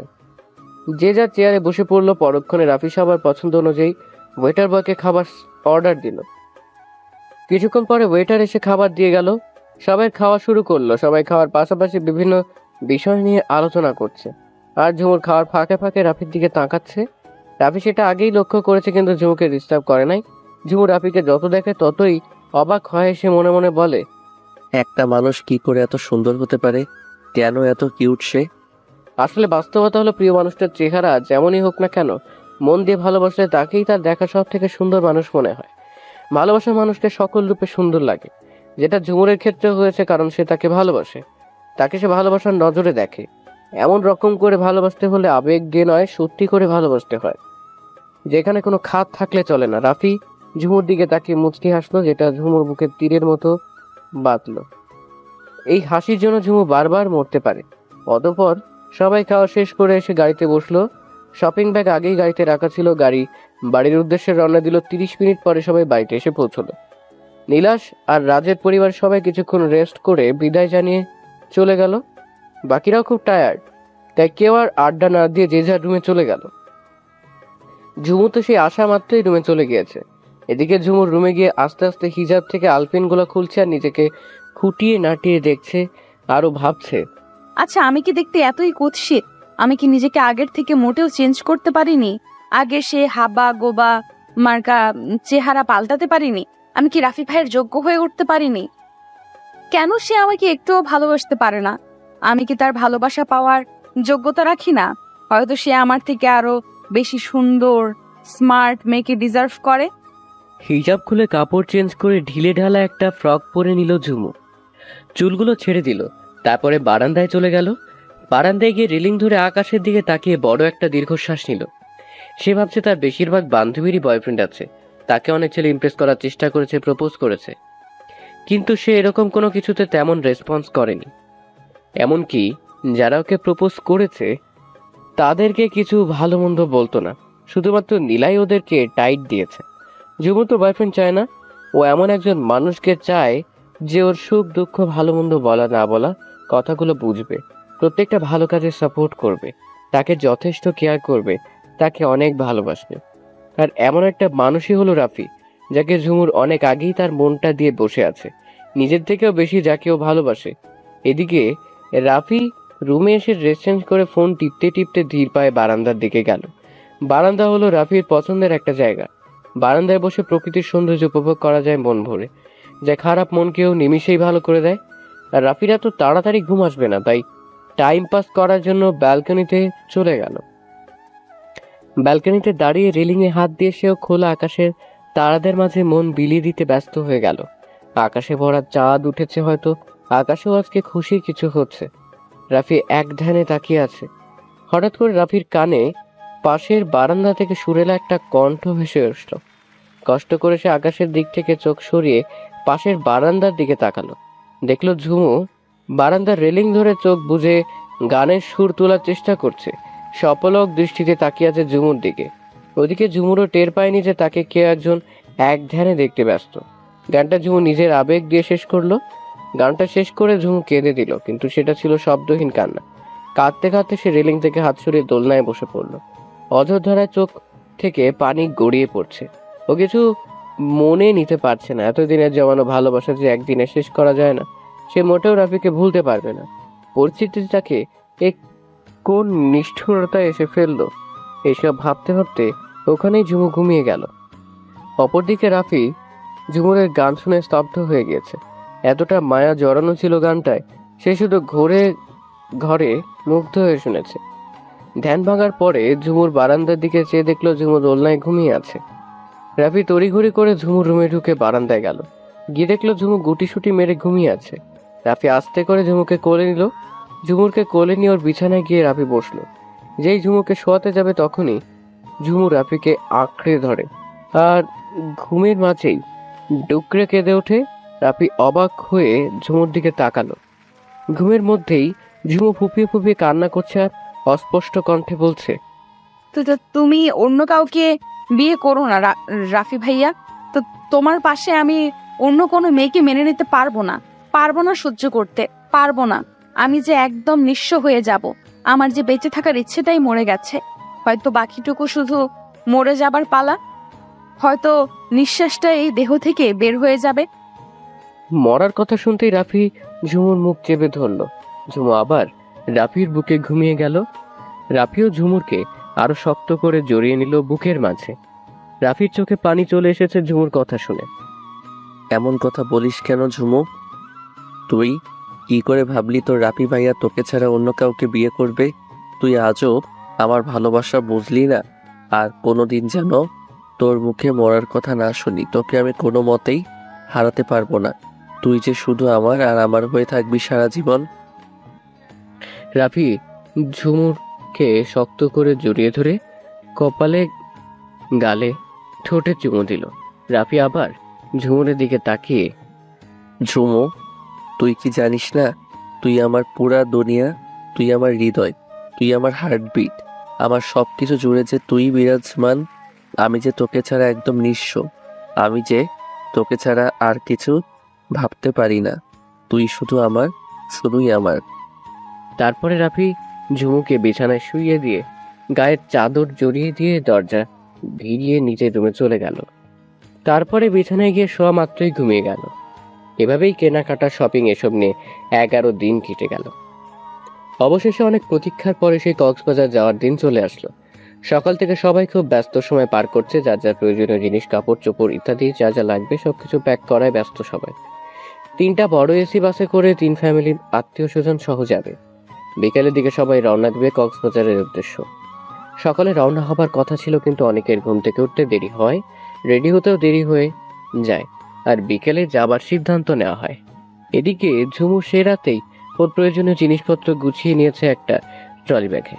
রাত সকাল সকালই তৈরি হয়ে নিয়েছে ঝুমু, যার কারণে সে বিন্দাস সবার কার্যকলাপ দেখছে, আর নীলা মিলিকেও হেল্প করছে তৈরি হতে। এবার ঝুমুর আম্মুর কাছে গেল আর তাকে জিজ্ঞেস করলো, আম্মু, তোমার কোনো হেল্প লাগবে কি? ও ঝুমু, তুই এসেছিস? হ্যাঁ, তোর আব্বুর এই কাপড়গুলা একটু বাজ করে প্যাক করতো। ওকে আম্মু, আমাকে দাও তো তুমি। এই বলে ঝুমু ঝটপট কাপড়গুলো ভাঁজ করতে শুরু করলো। মাত্র 10 মিনিটেই সবগুলো প্যাক করা হয়ে গেল। ঝুমুর আম্মুকে জড়িয়ে ধরে কপালে চুমু দিয়ে, বাহ, আমার মেয়েটা দেখি সব কাজে এক্সপার্ট। তখন ঝুমুর আব্বু এসে বলল, দেখতে হবে না মেয়েটা কার, আমার মেয়ে তো সকল কাজে কাজই হবেই, তাই না আম্মু? আব্বু। ঝুমুর আব্বু ঝুমুর মাথায় হাত বুলিয়ে দিয়ে, আমার আম্মুটা কত বড় হয়ে গিয়েছে, আর কয়েকদিন পরে আমার আম্মুটার বিয়ে, তাই না অনু? ঝুমুর আম্মুর নাম অনিতা। ঝুমুর আব্বু আদর করে ডাকে অনু। প্রিয় মানুষ ছিল তাই দুজন প্রেম করে বিয়ে করেছে। আমার বিয়ে মানে? কিছু বুঝলাম না। মেয়ের এমন প্রশ্নে মিস্টার আলতাফ থতমত খেয়ে গেলেন। তিনি আমতা আমতা করে বলল, না মানে নীলা তো তোমার ছোট, ওর যখন বিয়ে হয়ে যাচ্ছে তাহলে তোমারও বিয়ে হতে আর কতক্ষণ, তাই না? ঝুমুর মনটা তবুও খুঁতখুত করছে। ওর মনে হচ্ছে ওর আব্বু কথা ঘোরাচ্ছে।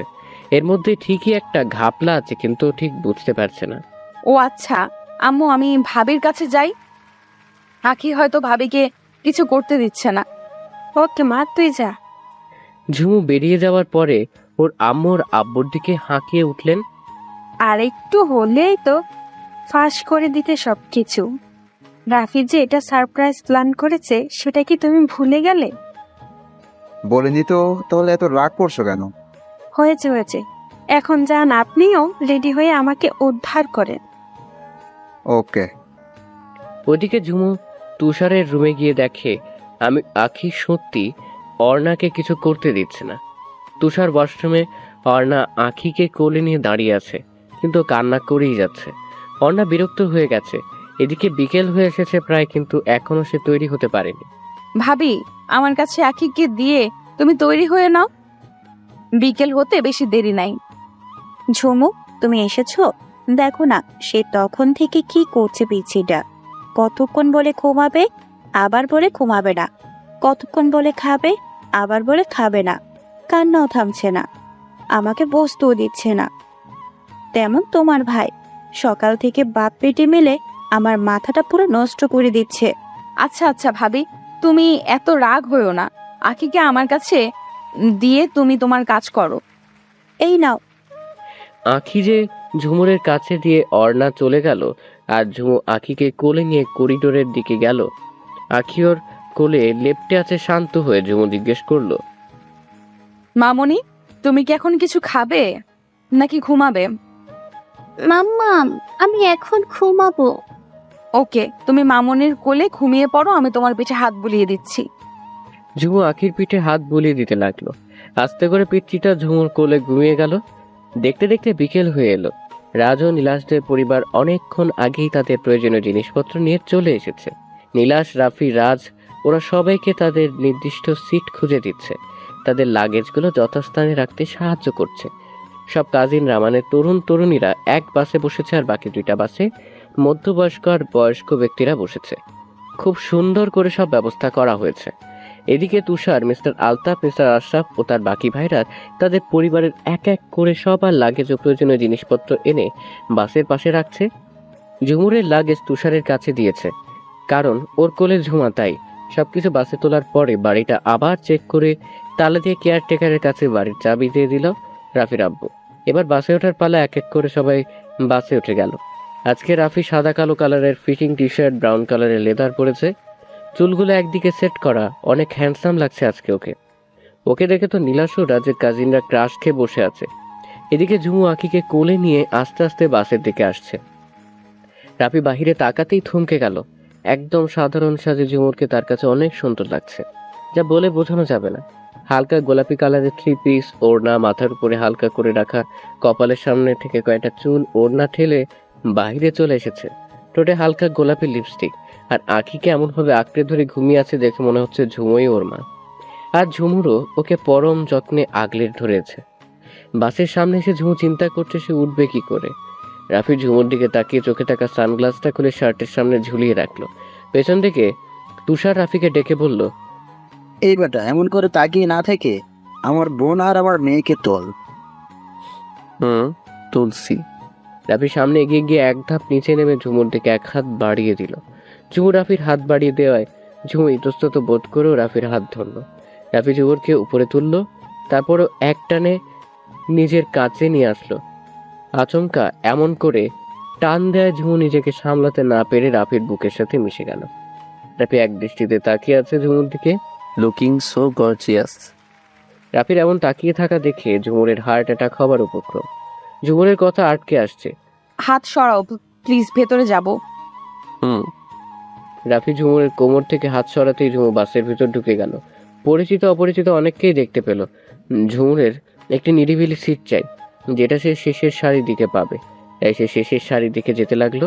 যাবার সময় মাঝপথে তুষারকে বলল, ভাইয়া, আখি আমার কাছে আছে আর আমি পেছনের সিটে আছি। তুমি তো জানো আমি বেশি ভিড়ের মাঝে থাকতে পারি না। আচ্ছা বুঝে যা, কোনো প্রবলেম হলে আমাকে ডাক দিস। এই নে আখির ফিটা, সজাগুলো খাইয়ে দিস কেমন? ঝুমু পিছনের সিটে চলে গেল। সেখানে গিয়ে জানালার পাশে বসলো। সিটটাকে পেছন দিকে আর একটু হেলিয়ে দিয়ে আরাম করে বসলো সে, আর আখিকে নিজের বুকের সাথে জড়িয়ে রাখলো। আর আখি তো গভীর ঘুমে কাতর। নীলা এসে ঝুমুরের ব্যাগ নিয়ে গেল। ব্যাগের ভিতরে কিছু প্রয়োজনীয় জিনিসপত্র রাখা, পানির বোতল, কেক, চকলেট আর সাথে কিছু খাবার, যা সে বাসা থেকে নিজে বানিয়ে এনেছে। আগাম সতর্কবার্তা সবকিছু অবলম্বন করে চলে ঝুমু, যেটা ওর একটা অভ্যেস। প্রায় 5 মিনিট পরে বাস চলতে শুরু করলো। ঝুমু বাহিরে তাকিয়ে বাহিরের দৃশ্য দেখতে মগ্ন। রাফির ফ্রেন্ডরা সবাই এসেছে। ওরা বাসের ভিতরে বসে আড্ডা দিচ্ছে, গান বাজাচ্ছে, মনে হচ্ছে কোনো ট্যুরে যাচ্ছে।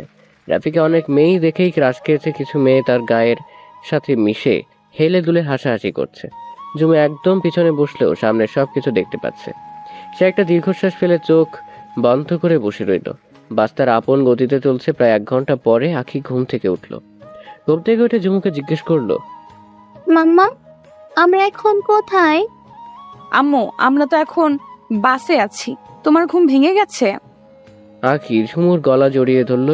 ঝুমু পিচ্চিটার মুখের কাছে ফিটার ধরে, কলিজা আমার, এখন জলদি এটা খেয়ে নাও তো। আখি মাথা কাত করে সায় জানিয়ে দুধ খেতে লাগলো। এমন সময় রাফি এসে ঝুমুরের পাশের সিটে ধপ করে বসে পড়ল। ঝুমু আখি রাফির দিকে অবাক হয়ে তাকিয়ে আছে।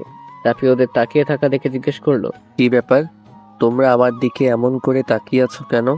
ঝুমুর সাথে সাথে চোখ সরিয়ে নিল, আর আখি মুখ থেকে ফিটার সরিয়ে, বাবাই, তোমাকে আজকে অনেক সুন্দর লাগছে। ওলে ওলে, আমার মামনিটা, তাই নাকি? তথ্যি। থ্যাংক ইউ আমার সোনা মাটা।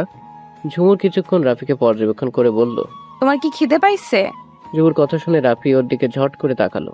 তুই বুঝলি কি করে? তোমাকে দেখেই বোঝা যাচ্ছে। তুই তো জানিস লং জার্নিতে আমার খিদা পায়, আর আজকে সারাদিনে তেমন কিছু খাওয়া হয় নাই। নানা কাজে বেরিয়েছিলাম, আর বাস থামতে আরো 2 ঘন্টা বাকি। এতক্ষণ কি করে যা থাকবো আল্লাহই জানে। ঝুমুর রাফির কথার প্রত্যুত্তরে কিছু না বলে ওর ব্যাগ থেকে 2টা টিফিন বক্স বের করে রাফির হাতে দিল। কেক আর পানি বোতল বের করলো। রাফি শুধু অবাক হয়ে ঝুমুর দিকে তাকিয়ে আছে। আমি জানতাম তোমার খিদে পাবে বাসে বসে, তাই তো বাসা থেকে এগুলো নিজের হাতে রান্না করে নিয়ে এসেছি। রাফি একটা বক্স খুলে দেখলো একটাতে বিরিয়ানি ও একটিতে চিকেন রোল রাখা। বাহ, সব দেখছি আমার ফেভারিট খাবার। এই না হলে আমার লক্ষ্মী বউ খুশির ঠেলায় কি না কি বলে ফেলেছ, নিজেও জানি না। কি বললে? বোন বলতে চেয়েছি, মুখ ফসকে বেরিয়ে গেছে। ও আচ্ছা, তাই বলো। এখন খেয়ে নাও। হুম, খাচ্ছি। রাফি খাওয়া শুরু করলো। প্রত্যেকটা খাবার যেন অমৃতের মতো লাগছে। এত মজাদার খাবার খুব কমই খেয়েছে রাফি। বাহ বাহ, ঝুমু, তোর হাতের রান্না এত মজা, এত সুস্বাদু। নীলা তাহলে ঠিক কথাই বলেছে, বিয়ের পরে কিন্তু রেগুলার রান্না করে খাওয়াতে হবে আমায়। ঝুমু কিছু বুঝতে না পেরে অন্যমনস্ক হয়ে বলল, ইনশাআল্লাহ, শখ কত দেখা যাবে। রাফি আর কিছু না বলে খাওয়ায় মনোযোগ দিল। ঝুমুর আখির জন্য আনা খাবার ওকে খাইয়ে দিল। ওরা প্রায় ভোর 4টায় গিয়ে পৌঁছবে। জ্যাম থাকলে 6-7টাও বাজতে পারে। আর এখন রাত বাজে 8টা। 1 ঘন্টা পরে বাস থামবে সবার ডিনার খাওয়ার জন্য। এই ঘন্টা ওরা ফের আড্ডায় মেতে গেল। এবার ঝুমু যোগ দিয়েছে ওদের সাথে। নীলা জোর করে এসে নিয়ে গেছে ঝুমুকে সবার সামনে। নীলা ঝুমুকে এনে তুষারের পাশে বসালো। ঝুমুরকে দেখে রাজা ও আর নীলাসের কিছু ছেলে কাজিন তো ফিদা হয়ে গিয়েছে। কয়েকজন তোর সাথে ফ্লার্টিং করার চেষ্টা করছে। ঝুমুর এত কোনো পাত্তা দিচ্ছে না। অন্যদিকে রাফির সাথে মেয়েরা খুব ফ্লার্টিং করছে, আর রাফি নিজেও ওদের সাথে খুব হেসে হেসে কথা বলছে, যেটা ঝুমুরের কাছে খুব অসহ্য লাগছে। আর লারা তো রাফির গা ঘেঁষিয়ে আছে, হাসতে হাসতে কখনো রাফির গায়ের উপরে পড়ে যাচ্ছে। দেখে মনে হচ্ছে রাফির ওর কতকাল আগে থেকেই বয়ফ্রেন্ড। এসব দেখে ঝুমুরের মাথায় দুষ্টু বুদ্ধি চেপে গেল। সে অন্য ছেলেদের সাথে হেসে হেসে কথা বলছে, চোখ টিপ দিচ্ছে, হাইফাই দিচ্ছে। এসব দেখে তো রাফির ভিতরে ভিতরে জ্বলে পুড়ে ফাঁক হয়ে যাচ্ছে। ঝুমু রাফির রিয়াকশন দেখে পৈশাচিক আনন্দ পাচ্ছে। সে মনে মনে বলছে, এখন কেমন লাগছে বাচাধন? খুব তো আমায় এতক্ষণ জ্বালাচ্ছিলে। 1 ঘন্টা পরে বাস একটা রেস্টুরেন্টের সামনে থামলো, বড়সড় একটা রেস্টুরেন্ট। সবাই ভিতরে গেল। ঝুমুরও যেই ঢুকতে যাবে তক্ষুনি রাফি ওকে টেনে নিয়ে পিছনের একটা জায়গায় নিয়ে গেল। একদম ফাঁকা জায়গাটা, কোনো জনমানুষের চিহ্নও নাই। ঝুমুরকে দেয়ালের সাথে চেপে ধরে রাফি জোরালো কণ্ঠে বলল, তোকে একবার বারণ করেছিলাম না, ছেলেদের সাথে হাসাহাসি তো দূরের কথা, কথা পর্যন্ত বলবি না। তাও তুই কোন সাহসে আমার কথা অমান্য করলি? এখানে সাহায্যের কি আছে? এটা তো একটা সিম্পল ব্যাপার। তুমি নিজেও মেয়েদের সাথে সেই রকমেরই হেসে হেসে কথা বলছিলে, তখন আমি কি তোমায় কিছু বলেছি? ওয়েট, এতে তোর জেলাস হচ্ছে? শোনো, তুমি আমার ভাই, তাই না? না আমার বয়ফ্রেন্ড, না আমার হাজবেন্ড। তাহলে এখানে জেলাস হওয়ার কোনো প্রশ্নই ওঠে না। একটা কথা চিন্তা করলাম কি জানো, তোমার তো বিয়ে হয়ে যাচ্ছে, তাই না? তাহলে আমি কেন সিঙ্গেল থাকবো? তাই ভাবি নীলাশ ভাইয়ার কাজিন রাহাত আছে না, আমার মনে হচ্ছে ও আমায় পছন্দ করে, আমাকে প্রপোজ করবে। যদি করে তাহলেও আমি একসেপ্ট করে নেব। কত হ্যান্ডসাম, কত ড্যাশিং ছেলে, সে কি বলো, ভালো হবে না বল? রাফি তো রাগে না পারছে ঝুমুরকে ধরে আছাড় মারতে। ঝুমুরের গাল জোরে চেপে ধরে, তোকে প্রপোজাল অ্যাকসেপ্ট করে বার করছি। তুই ওই ছেলে থেকে 100 মাইল দূরত্ব বজায় রেখে চলবি। ওই ছেলের সাথে যেন তোকে কথা বলতে না দেখি, তাহলে আমার থেকে খারাপ কেউ হবে না। Mind it. এই বলে রাফি চলে গেল। ঝুমুর চলে যাবার দিকে তাকিয়ে আনমনে বলতে লাগলো, ভালো তো তোমাকেই আমি বেসেছি, অন্য কারো কথা তো আমি স্বপ্নেও ভাবতে পারি না, আর ভাববও না কখনো। ঝুমুর আস্তে করে হেঁটে ভিতরে চলে গেল। সবার ডিনার করা শেষ হলে আরো 1 ঘন্টা পরে শুরু হলো আবার বাস জার্নি। রাফিও বাকিরা সবাই আড্ডা দিচ্ছে, কিন্তু এবার ঝুমু ওদের সাথে জয়েন করে নাই। মাথা ব্যথা দোহাই দিয়ে পিছনে গিয়ে বসেছে। ঝুমু সামনের দিকে তাকিয়ে রাফি আর লাড়ার ফাজলামো দেখছে। এত ওর বুকটা চিনচিন করছে, আর তাকিয়ে থাকতে না পেরে বাহিরের দিকে এক ধ্যানে তাকিয়ে চোখের পানি ফেলছে। এভাবেই ঝুমু ঘুমিয়ে গেল। ওদিকে আড্ডা দেওয়া শেষ হলে রাফি ঝুমুরের পাশে এসে বসে আস্তে করে সিটে হেলান দিয়ে বসলো। এক ধ্যানে সে ঝুমুরের ঘুমন্ত মুখের দিকে তাকিয়ে আছে। রাফি এক হাত দিয়ে ঝুমুর গাল ধরে আছে আর ওর সাথে নাক ঘষছে। ইস, তুই এত কিউট কেন বলতো? মনে হয় তোকে আদরে আদরে নিজের সাথে মিশিয়ে ফেলি। আমার আদরিনী বউটা, এত এত ভালোবাসি তোকে। তারপরে ঝুমুরকে জড়িয়ে ধরে সেখানে ঘুমিয়ে গেল রাফি। যে সিটে ঝুমু আর রাফি বসেছে সে সিটে রাফি পর্দা টানিয়ে দিয়েছে, যাতে করে কেউ সহজে দেখতে না পারে। ভোর প্রায় 3টার দিকে ঝুমুর ঘুম ভাঙলো, আর মাত্র 1 ঘন্টা পরে তারা রিসোর্টে গিয়ে পৌঁছবে। ঝুমুর ঘুম ভাঙতে খেয়াল করলো যে রাফি ওকে আষ্টে পৃষ্ঠে জড়িয়ে ধরে ঘুমিয়ে আছে। ঝুমুর ঘুম ঘুম চোখে রাফির দিকে ভালো করে লক্ষ্য করে দেখলো রাফির চুলগুলো কপালের সাথে এসে বাড়ি খাচ্ছে জানালা দিয়ে আসা মৃদু বাতাসের কারণে, আর চাঁদের আলো এসে পড়ছে রাফির মুখের উপরে। ঝুমু আলতো করে ওর নরম হাতের ছোঁয়া দিয়ে রাফির চুলগুলো একদিকে সাইড করে দিল। রাফিকে এত কাছ থেকে দেখে ঝুমুর মনের মাঝে অসংখ্য ভালো লাগা কাজ করছে, কিন্তু পরক্ষণে ঝুমুর মনে এক বিষাদময় ছায়া এসে জমা হলো। ওর মনে পড়ে গেল কিছুদিন পর তো রাফির বিয়ে, তাও অন্য কারোর সাথে। ভাবতেই ঝুমু ডুকরে কেঁদে উঠল। রাফির বুকে মুখ গুজে কাঁদতে লাগলো ঝুমু। শক্ত করে জড়িয়ে ধরে আছে রাফিকেও, আর বিড়বিড় করে বলতে লাগলো, প্লিজ তুমি অন্য কাউকে বিয়ে করো না। তুমি তো জানো তুমি ছাড়া আমি পাগল। আমার সমস্ত চিন্তা ভাবনা যে শুধুমাত্র তোমাকে ঘিরে। তবুও কেন এভাবে কাঁদাচ্ছ আমায়? কেন এভাবে কষ্ট দিচ্ছ? আর কত কাঁদতে হবে তোমার জন্য আমায়? বলো না, আর কত কাঁদতে হবে? এদিকে ঝুমুর হালকা কান্না স্বরে অনেক আগেই রাফির ঘুম ভেঙে গিয়েছে। ঝুমুরে কান্না করে তাকে জড়িয়ে ধরে বলা সব কথা রাফি শুনে নিয়েছে। এবার রাফি ঝুমুরকে আরো শক্ত করে নিজের বুকের সাথে চেপে ধরলো, আর ঘুম ঘুম কণ্ঠে বলতে লাগলো, এই পাগলি, কাঁদছিস কেন? কেউ কিছু বলেছে নাকি? হুম। ঝুমুর রাফির প্রশ্নের উত্তরে কিছু না বলে 2 হাত দিয়ে চোখের পানি মুছে আবার রাফিকে 2 হাত দিয়ে আঁকড়ে ধরলো খুব শক্ত করে। রাফির জ্যাকেটের ভিতরে মুখ গুজে ওর হৃদস্পন্দন শুনতে লাগলো। রাফি হেসে ফেললো ঝুমুর এমন বাচ্চামো কাণ্ড দেখে। ও আরো শক্ত করে ঝুমুকে নিজের বুকের সাথে মিশিয়ে নিল। দেখতে দেখতে 1 ঘন্টা পরে বাস রিসোর্টে পৌঁছলো। লাগেজ আর সবার জন্য আনা জিনিসপত্র সব রিসোর্টে বয়রা নামাচ্ছে বাস থেকে, আর ওরা সবাই আগেই নেমে পড়েছে বাস থেকে। সবাইকে সবার নির্দিষ্ট রুম দেখিয়ে দেওয়া হয়েছে। ঝুমু, নীলা আর মিলিকে এক রুমে শেয়ার করে থাকতে বলা হয়েছে, আর এক রুমে রাফি, নীলাশ, রাজ ওদের 3 জনকে শেয়ার করে থাকতে বলা হয়েছে। এভাবে সকলেই শেয়ার করে থাকার ব্যবস্থা করে দেওয়া হয়েছে। কিছু সময়ের জন্য সবাই রেস্ট নিয়ে যে যার রুমে চলে গেল। ঝুমু রুমে গিয়ে ধপাস করে বিছানায় শুয়ে পড়লো। নীলা ও মিলি ওর পিছনে ছিল। ঝুমুর এমন কাণ্ড দেখে ওরা চেঁচিয়ে উঠল, এই এই ঝুমু, এসব কি? হ্যাঁ, বাসে বসে সারাটা রাস্তা ঘুমিয়ে এসেছিস, এখন এখানে এসে শুয়ে পড়েছিস। তোর মতলবটা কি বলতো? কি হয়েছে তোর? কিছু হয়নি রে, আমার খুব টায়ার্ড লাগছে। এই ঝুমু শোন, আমরা আর 8 ঘন্টা পরে পুরো রিসোর্টটা দেখতে বের হব। সো তুই এই 8 ঘন্টা যা ইচ্ছা তা করে নে, তারপরে আর কোনো চান্স পাবি না। এ কথা শুনে ঝুমু উঠে বসলো আর হেঁটে হেঁটে নীলা আর মিলির কাছে আসলো। ওকে ডান, আমি এখনই রেডি হওয়া শুরু করছি। আর হ্যাঁ, আজকে আমি মেকআপও করবো। ঝুমুর কথা শুনে নীলা চমকে উঠল। এ না না গাথি, হ্যাঁ। আর শোন, তোদের বিয়েতে আমি এমন সাজবো না, সবাই আমাকেই কোণে ভাববে। নীলা গিয়ে ঝুমুর কপালে আর গালে হাত দিয়ে দেখলো, तेरा ताबियत ठीक तो है वहीन মেরা তাবিয়ত বিলকুল ঠিক হ্যাঁ মেরি বেহেন। আচ্ছা, আমি রেডি হয়ে আসি, কেমন? টাটা। এই বলে ঝুমুর লাগেজ থেকে কাপড় বের করে ওয়াশরুমে চলে গেল। নীলা আর মিলি ঝুমুর যাওয়ার দিকে হা করে তাকিয়ে আছে। প্রায় 20 মিনিট পরে ঝুমুর ফ্রেশ হয়ে বের হলো। ও পরনে একটা লং লেহেঙ্গা, কালোর মধ্যে ছোট ছোট ছাপা ফুলের ডিজাইন, 3/4 হাতা, কালো লেহেঙ্গার সাথে কালো ওড়না পেঁচানো গলায়। দেখতে অনেক সুন্দর লাগছে ঝুমুকে। মিলি ও নীলা ওর দিকে তাকিয়ে ভ্রু কুচকে তাকিয়ে জিজ্ঞেস করলো, এই কেমন লাগছে আমায়? হ্যাঁ, ওরা দুজনে আঙ্গুলগুলো 6-এর মতো বানিয়ে, সুপার, সেই লাগছে তোকে দেখতে। ওরে বাপ্পা, তোকে দেখতে তো সেই রকমের সুন্দরই লাগছে। Thanks for your comments guys. By the way, তোমরা গিয়ে ফ্রেশ হয়ে রেডি হয়ে নাও কেমন? আর আমি এর সুযোগ আরেকটু গোছগাছ করে নিই। আমি কিছু বুঝতে পারছি না মিলি আপু, আজকে ঝুমুরের হয়েছেটা কি? আমি তো ওকে এ পর্যন্ত এরকম করতে দেখি নাই। পাগল টাগল হয়ে গেল নাকি? আমারও কেমন জানি গোলমাল লাগছে রে। আর একটা কথা বললে সেটা কিন্তু তোদের ভালোর জন্য হবে না।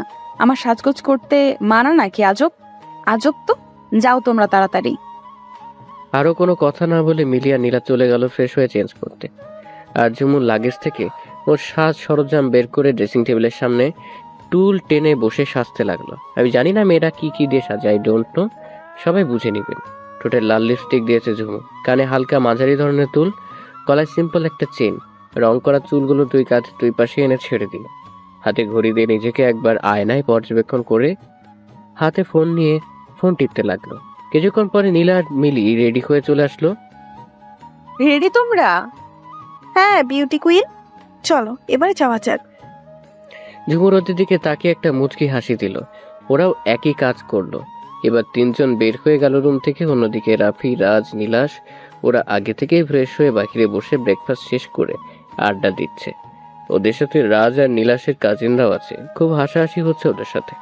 ওদের সাথে কথা বলতে বলতে রাফির সুইমিং পুলের অপর পাশে চোখ গেল। সে মুগ্ধ হয়ে তাকিয়ে আছে, মনে হচ্ছে ওর চারপাশ থমকে গেছে। ঝুমুরকে দেখে ওর চোখ চড়ক গাছ হয়ে গেছে। যে মেয়েটা একদম সিম্পল সাজে এত অপরূপ লাগে, আবার যদি সেই মেয়ে এত গর্জিয়াস সাজে তাহলে তো হুড়পড়িকেও হার মানাবে। ও মাই গড, এমনিতেই এই মেয়েকে সিম্পল সাজে দেখলে নিজেকে কেমন পাগল পাগল মনে হয়। সেই মেয়েকে যদি এই সাজে দেখি, উফ, জাস্ট নেশা লেগে গেছে। ওদিকে ঝুমুর, নীলা, মিলি ওরা তিনজন গল্প করতে করতে আড্ডা স্থলে গেল। গিয়ে সবার সাথে কুশল বিনিময় করলো। ঝুমুরও সবার সাথে খুব হেসে হেসে কথা বলছে। রাফি শান্ত হয়ে শুধু ঝুমুকে লক্ষ্য করছে। রাফির পাশে বসে থাকা রাহাত উঠে গিয়ে ঝুমুর পাশে দাঁড়িয়ে কথা বলতে লাগলো। ওদের কথা শুনে রাফির তো জ্বলে পুড়ে যাচ্ছে। এই যে শুনছেন? কিছু কি বলবেন? এক্স্যাক্টলি বলতে চাইছিলাম, আজকে না আপনাকে একটু বেশি সুন্দর লাগছে। আমি তো জাস্ট ক্রাশ খেয়ে ফেলেছি। ঝুমু এবার পড়ে গেল মহা অস্বস্তিতে। এ প্রশ্নের উত্তর কি হতে পারে তা ওর জানা নাই। ঝুমুর কিছু বলতে যাবে তার আগেই রাফি ওদের দিকে রাগে ফুলে ফেপে আসলো। ওদের কাউকে কিছু বলতে না দিয়ে ঝুমুরের কোনোই চেপে ধরে রাহাতকে বলল, give me only 5 minutes bro, ওর সাথে আমার কিছু কথা আছে, আয় আমার সাথে। এই বলে ঝুমুকে টেনে হিঁচড়ে নিয়ে যেতে লাগলো রিসোর্টের পিছনের বাগানের বাগিচার দিকে।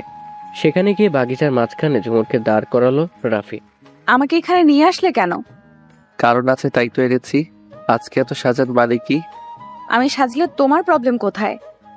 প্রবলেম কোথায় জানিস না? এরকম করে সেজে গুজে মেয়েরা শুধুমাত্র তাদের হাজবেন্ডকে দেখায়, পর পুরুষকে না। আর তোর ভালো মন্দ দেখার দায়িত্ব আমার আছে। কিভাবে চলবি না চলবি তা শুধু আমি বলবো আর আমি দেখবো, আন্ডারস্ট্যান্ড? কেন? তুমি দেখবে কেন? আর তুমি এসব বলার কে? আমি বলার কে সেটা 2 দিন পরেই জানতে পারবি। এসবের দায়িত্ব একমাত্র আমার। এ বলে রাফি ওর পকেট থেকে মিনি ওয়াইপস বের করলো। ওয়াইপস থেকে ঝুমুর কোমর জড়িয়ে নিজের সাথে মিশিয়ে নিল। তারপরে আস্তে আস্তে করে ওয়াইপস দিয়ে ওর ঠোঁট ডলতে লাগলো। উদ্দেশ্য লিপস্টিক মুছে ফেলা। ঝুমুর শুধু দাঁড়িয়ে দাঁড়িয়ে রাফি কি করে সেটা দেখছে বিনা বাক্যে। রাফি শুধু যত্ন সহকারে ঝুমুর লিপস্টিক মুছে দিল। তারপরে ঝপাত করে ঝুমুরকে উল্টো করে ওর বেরিয়ে থাকা চুলগুলো সুন্দর করে খোপা করে দিল এবং গলা থেকে ওড়না সরিয়ে হিজাবের মতো করে পেঁচিয়ে দিল। আবার এইভাবে ঝুমুকে দেখে বলল, এবার একদম পারফেক্ট। আর হ্যাঁ, আর কখনো যেন এমন ভাবে না দেখি। সবসময় হিজাব পরে থাকবি, দরকার হলে হাতে চুড়ি, নাকে নাকফুল ওসব পরবি। আজব তো, আমি এসব কেন পরবো? আমার তো এখনো বিয়েই হয় নাই। হতে আর কতক্ষণ? বিয়ে হলেই যে এগুলো পড়তে হবে তা কিন্তু নয়। ওকে, আচ্ছা এখন চল, আজকে থেকেই ঘোরাঘুরি শুরু করতে হবে। এই বলে ঝুমুরকে আবার টেনে আড্ডাস্থলে নিয়ে গেল রাফি। তারপরে ওরা সবাই রিসোর্টের সামনে একটা বিচ আছে, সেখানে বেড়াতে গেল। যে যার মতো ঘুরছে, পানিতে ঝাপাঝাপি করছে, বিশেষ করে ছেলেরা। ওরা ফাজলাম একটু বেশি করছে আর ডিএসএলআর ক্যামেরা দিয়ে গ্রুপ পিক তুলছে। মেয়েরাও হাঁটু পর্যন্ত নেমে পিক তুলছে। যার যার মতো সবাই আনন্দ করছে। ঝুমুর ধীরে সুস্থে হাঁটছে আর ওদের কীর্তিকলাপ দেখছে। সমুদ্রের কিনারায় আস্তে আস্তে হাঁটছেও। সমুদ্রের ঢেউ এসে বারবার ওর পা ভিজিয়ে দিয়ে যাচ্ছে। নীলা ঝুমুর পাশেই দাঁড়িয়ে মনে হয় হাজারটা সেলফি তুলছে। ঝুমুর নীলার কাণ্ড দেখে হাসছে। ঝুমুর এক ধ্যানে সমুদ্রের দিকে তাকিয়ে আছে আর মনে মনে ভাবছে, এই সমুদ্রের পানির গভীরতায় যদি হারিয়ে যেতে পারতাম তাহলে কতই না ভালো হতো। এই মানসিক চাপ থেকে তো অন্তত মুক্তি পেতাম। হঠাৎ করে পেছন থেকে কে যেন দৌড়ে এসে ঝুমুরকে ভেজা সরিয়ে উল্টো দিকে ঘুরিয়ে দিল। ঝুমুর তাতে চমকে উঠল। তারপরেই শোনা গেল রাফির কথা। রাফি ঈশানকে উদ্দেশ্য করে বলতে লাগলো, এই ঈশান, আমাদের কয়েকটা পিক তুলে দে না, সুন্দর করে তুলবি। রাফি ঝুমুরকে পেছন থেকে ভেজা শরীরে জড়িয়ে ধরল আর ঈশানকে বলায়ও ফটাফট পিক তুলে ফেলল। এবার ঝুমুরকে নিজের দিকে ঘুরিয়ে নিল রাফি। ঝুমুর দিকে তাকাতেই ওই অবস্থায়ও ঈশান ফটাফট অনেকগুলো ছবি তুলে নিল। ঝুমুর ভেবে পাচ্ছে না ওর সাথে এসব কি হচ্ছে। রাফি এরকম আজব কাজ কেন করছে ওর সাথে। এভাবে রাফি ঝুমুরকে জড়িয়ে ধরে বিভিন্ন স্টাইলে দাঁড়ানো আর ঈশান ফটো তুলল। ফটো তোলা শেষে, ঈশান শোন, ফটোগুলো আমার ফোনে সেভ করে দিস। এবার ঝুমু বলতে শুরু করলো, আচ্ছা, এরকম ভেজা মুরগির মতো পোজ দিয়ে কি ফটো তোলাটা খুব বেশি জরুরি ছিল? তাও আবার আমাকে ভিজিয়ে দিয়ে। ওসব তুই বুঝবি না। ঝুমুর অবাক হয়ে রাফির চলে যাবার পানে তাকিয়ে আছে। সবকিছু মাথার উপর দিয়ে যাচ্ছে, মাথায় কিছু খেলছে না। এভাবেই চলে গেল আর 2 দিন। এঙ্গেজমেন্টের দিনের আগের রাতে সেদিন সারাদিন প্রচুর কাজের ভিতর দিয়ে কেটেছে। এঙ্গেজমেন্টের সকল বন্দোবস্ত করা হলো। তারপরে সারা হলো সাজানো, লাইটিং, ডেকোরেশন ইত্যাদি ইত্যাদি। বলতে গেলে সারাদিন অনেক ঢকলের উপর দিয়ে গেছে। শুধুমাত্র যাদের বিয়ে তাদের কোনো কষ্ট হয় না। সারাদিন বেশি হার্ডওয়ার্ক কারণে রাত 10টা হতেই যে যার রুমে চলে গেল। সারা রিসোর্ট তখন নীরবতা বিরাজ করছে। এদিকে নীলাদের রুমে মিলি ঘুমে কাদা কাদা। নীলা রুমে নেই আর ঝুমুর চোখে বিন্দুমাত্র ঘুমের চিহ্ন নাই। রাজ্যের চিন্তা ওর মাথার উপরে ভর করেছে। ঝুমুর একটা কথা চিন্তা করতে ওর ভেতরটা দুমড়ে মুচড়ে যাচ্ছে যে কালকে ওর সামনে ওর প্রিয় মানুষটার এঙ্গেজমেন্ট হয়ে যাবে, তা অন্য কারোর সাথে। এসব ভাবতে ওর চোখ জোড়া ঝাপসা হয়ে অশ্রু বৃষ্টি ঝরতে লাগলো। বারান্দায় দাঁড়িয়ে এসব ভাবছে ঝুমু। তখন ওর চোখ বারান্দার এক কোণে গেল। দেখলে যে সেখানে ভাঙা কাচের চুড়ি ফেলানো। কি মনে করে যে ঝুমু ওটার কাছে গেল আর নিজের হাতে তুলে নিল। চুরির ভাঙা অংশটাতে আনমনে নিজের কবজির উপরে রাফির নামের অধ্যাক্ষর লিখল।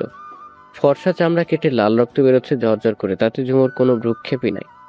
আশ্চর্য করা বিষয় হলো যে ঝুমুর কোনো ব্যথা লাগছে না, কারণ মনের ব্যথার কাছে যে ব্যথা তুচ্ছ। কিছুক্ষণ পরে নীলা এলো, ওর হাতে একটা প্যাকেট। ঝুমু, জলদি করে এই ব্লাউজটা আর পেটিকুটটা পরে আয় তো, শাড়ি পরিয়ে দিব।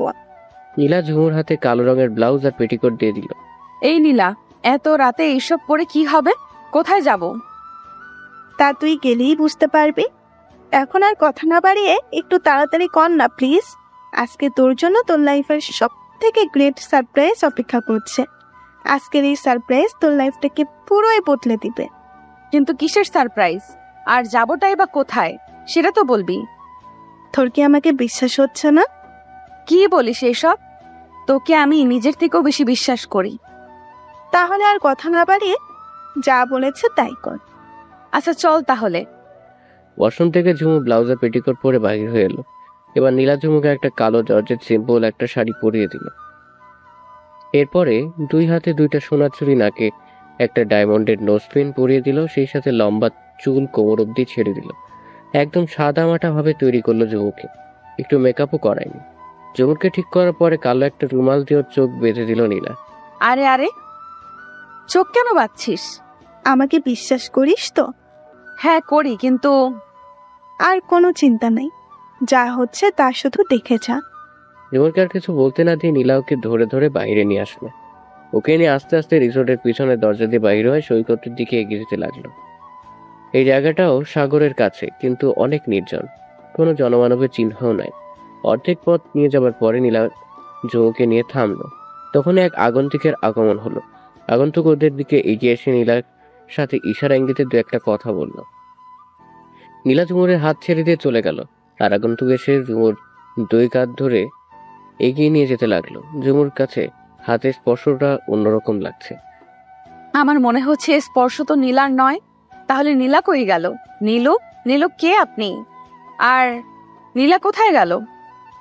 ঝুমুর পাশে থাকা ব্যক্তি কোনো কথা বলল না। এক পর্যায়ে ঝুমুকে নিয়ে সে সৈকতে পৌঁছে গেল। সেখানে নিয়ে ঝুমুকে দাঁড় করালো আর ঝুমুরের কানে ফিস করে বলতে লাগলো, আমাকে চিনতে পারছিস না ঝুমু? লোকটির কণ্ঠ শুনে ঝুমু চমকে উঠলো। এ কণ্ঠ তো রাফি। তারপরে রাফি আস্তে করে ঝুমুর চোখ থেকে রুমালটা খুলে দিল। অন্ধকারে চোখ অবশ্যই আসছিল চোখ বাঁধার ফলে। চাঁদের আলোতে পুরো সৈকত আলোকিত হয়ে আছে। ঝুমু পিট করে তাকালো। রাফি ঝুমুকে এক দৃষ্টিতে দেখেই যাচ্ছে। একদম রাফির মনের মতো করে সাজিয়ে নিয়ে এসেছে ঝুমুরকে নীলা। ওকে দেখে রাফির চোখের আর তৃষ্ণা মিটছে না। ফর্সা শরীরে কালো শাড়িতে অপরূপ সুন্দর লাগছে ঝুমুকে। অপরদিকে ঝুমু ফিদা হয়ে গিয়েছে রাফিকে দেখে। রাফিও কালো শার্টের উপরে কালো মখমলের একটা ব্লেজার, অসাধারণ লাগছে ঝুমুর কাছে। রাফির সামনে থাকা চুলগুলো হালকা হাওয়ায় বারে কপালে বাড়ি খাচ্ছে। রাফি ঝুমুরের আরো কাছে এলো। ঝুমুর রাফির একদম বুক বরাবর দাঁড়িয়ে আছে। তুমি এখানে কেন? কেন? আমায় এখানে আশা করিস নাই বুঝি? না তা নয়, কিন্তু আমাকে এখানে নিয়ে এলে কেন? কিছু কথা বলার জন্য, কিছু দেখানোর জন্য। কি বলবে আর কি বা দেখাবে? ওয়েট, বলছি। রাফি এবার লম্বা একটা শ্বাস নিয়ে বলতে শুরু করলো, জানিস, আমি না একজনকে খুব ভালোবাসি, কিন্তু সে জানে না আমি তাকে এত ভালোবাসি। আর সব থেকে খুশির খবর কি জানিস? কি? ওর সাথেই আমার বিয়ে ঠিক হয়েছে, আর কালকে ওর সাথেই আমার এঙ্গেজমেন্টও। জানিস, কত অপেক্ষার পরেই সেই কাঙ্ক্ষিত দিনটা এলো। ফাইনালি সে আমার হবে।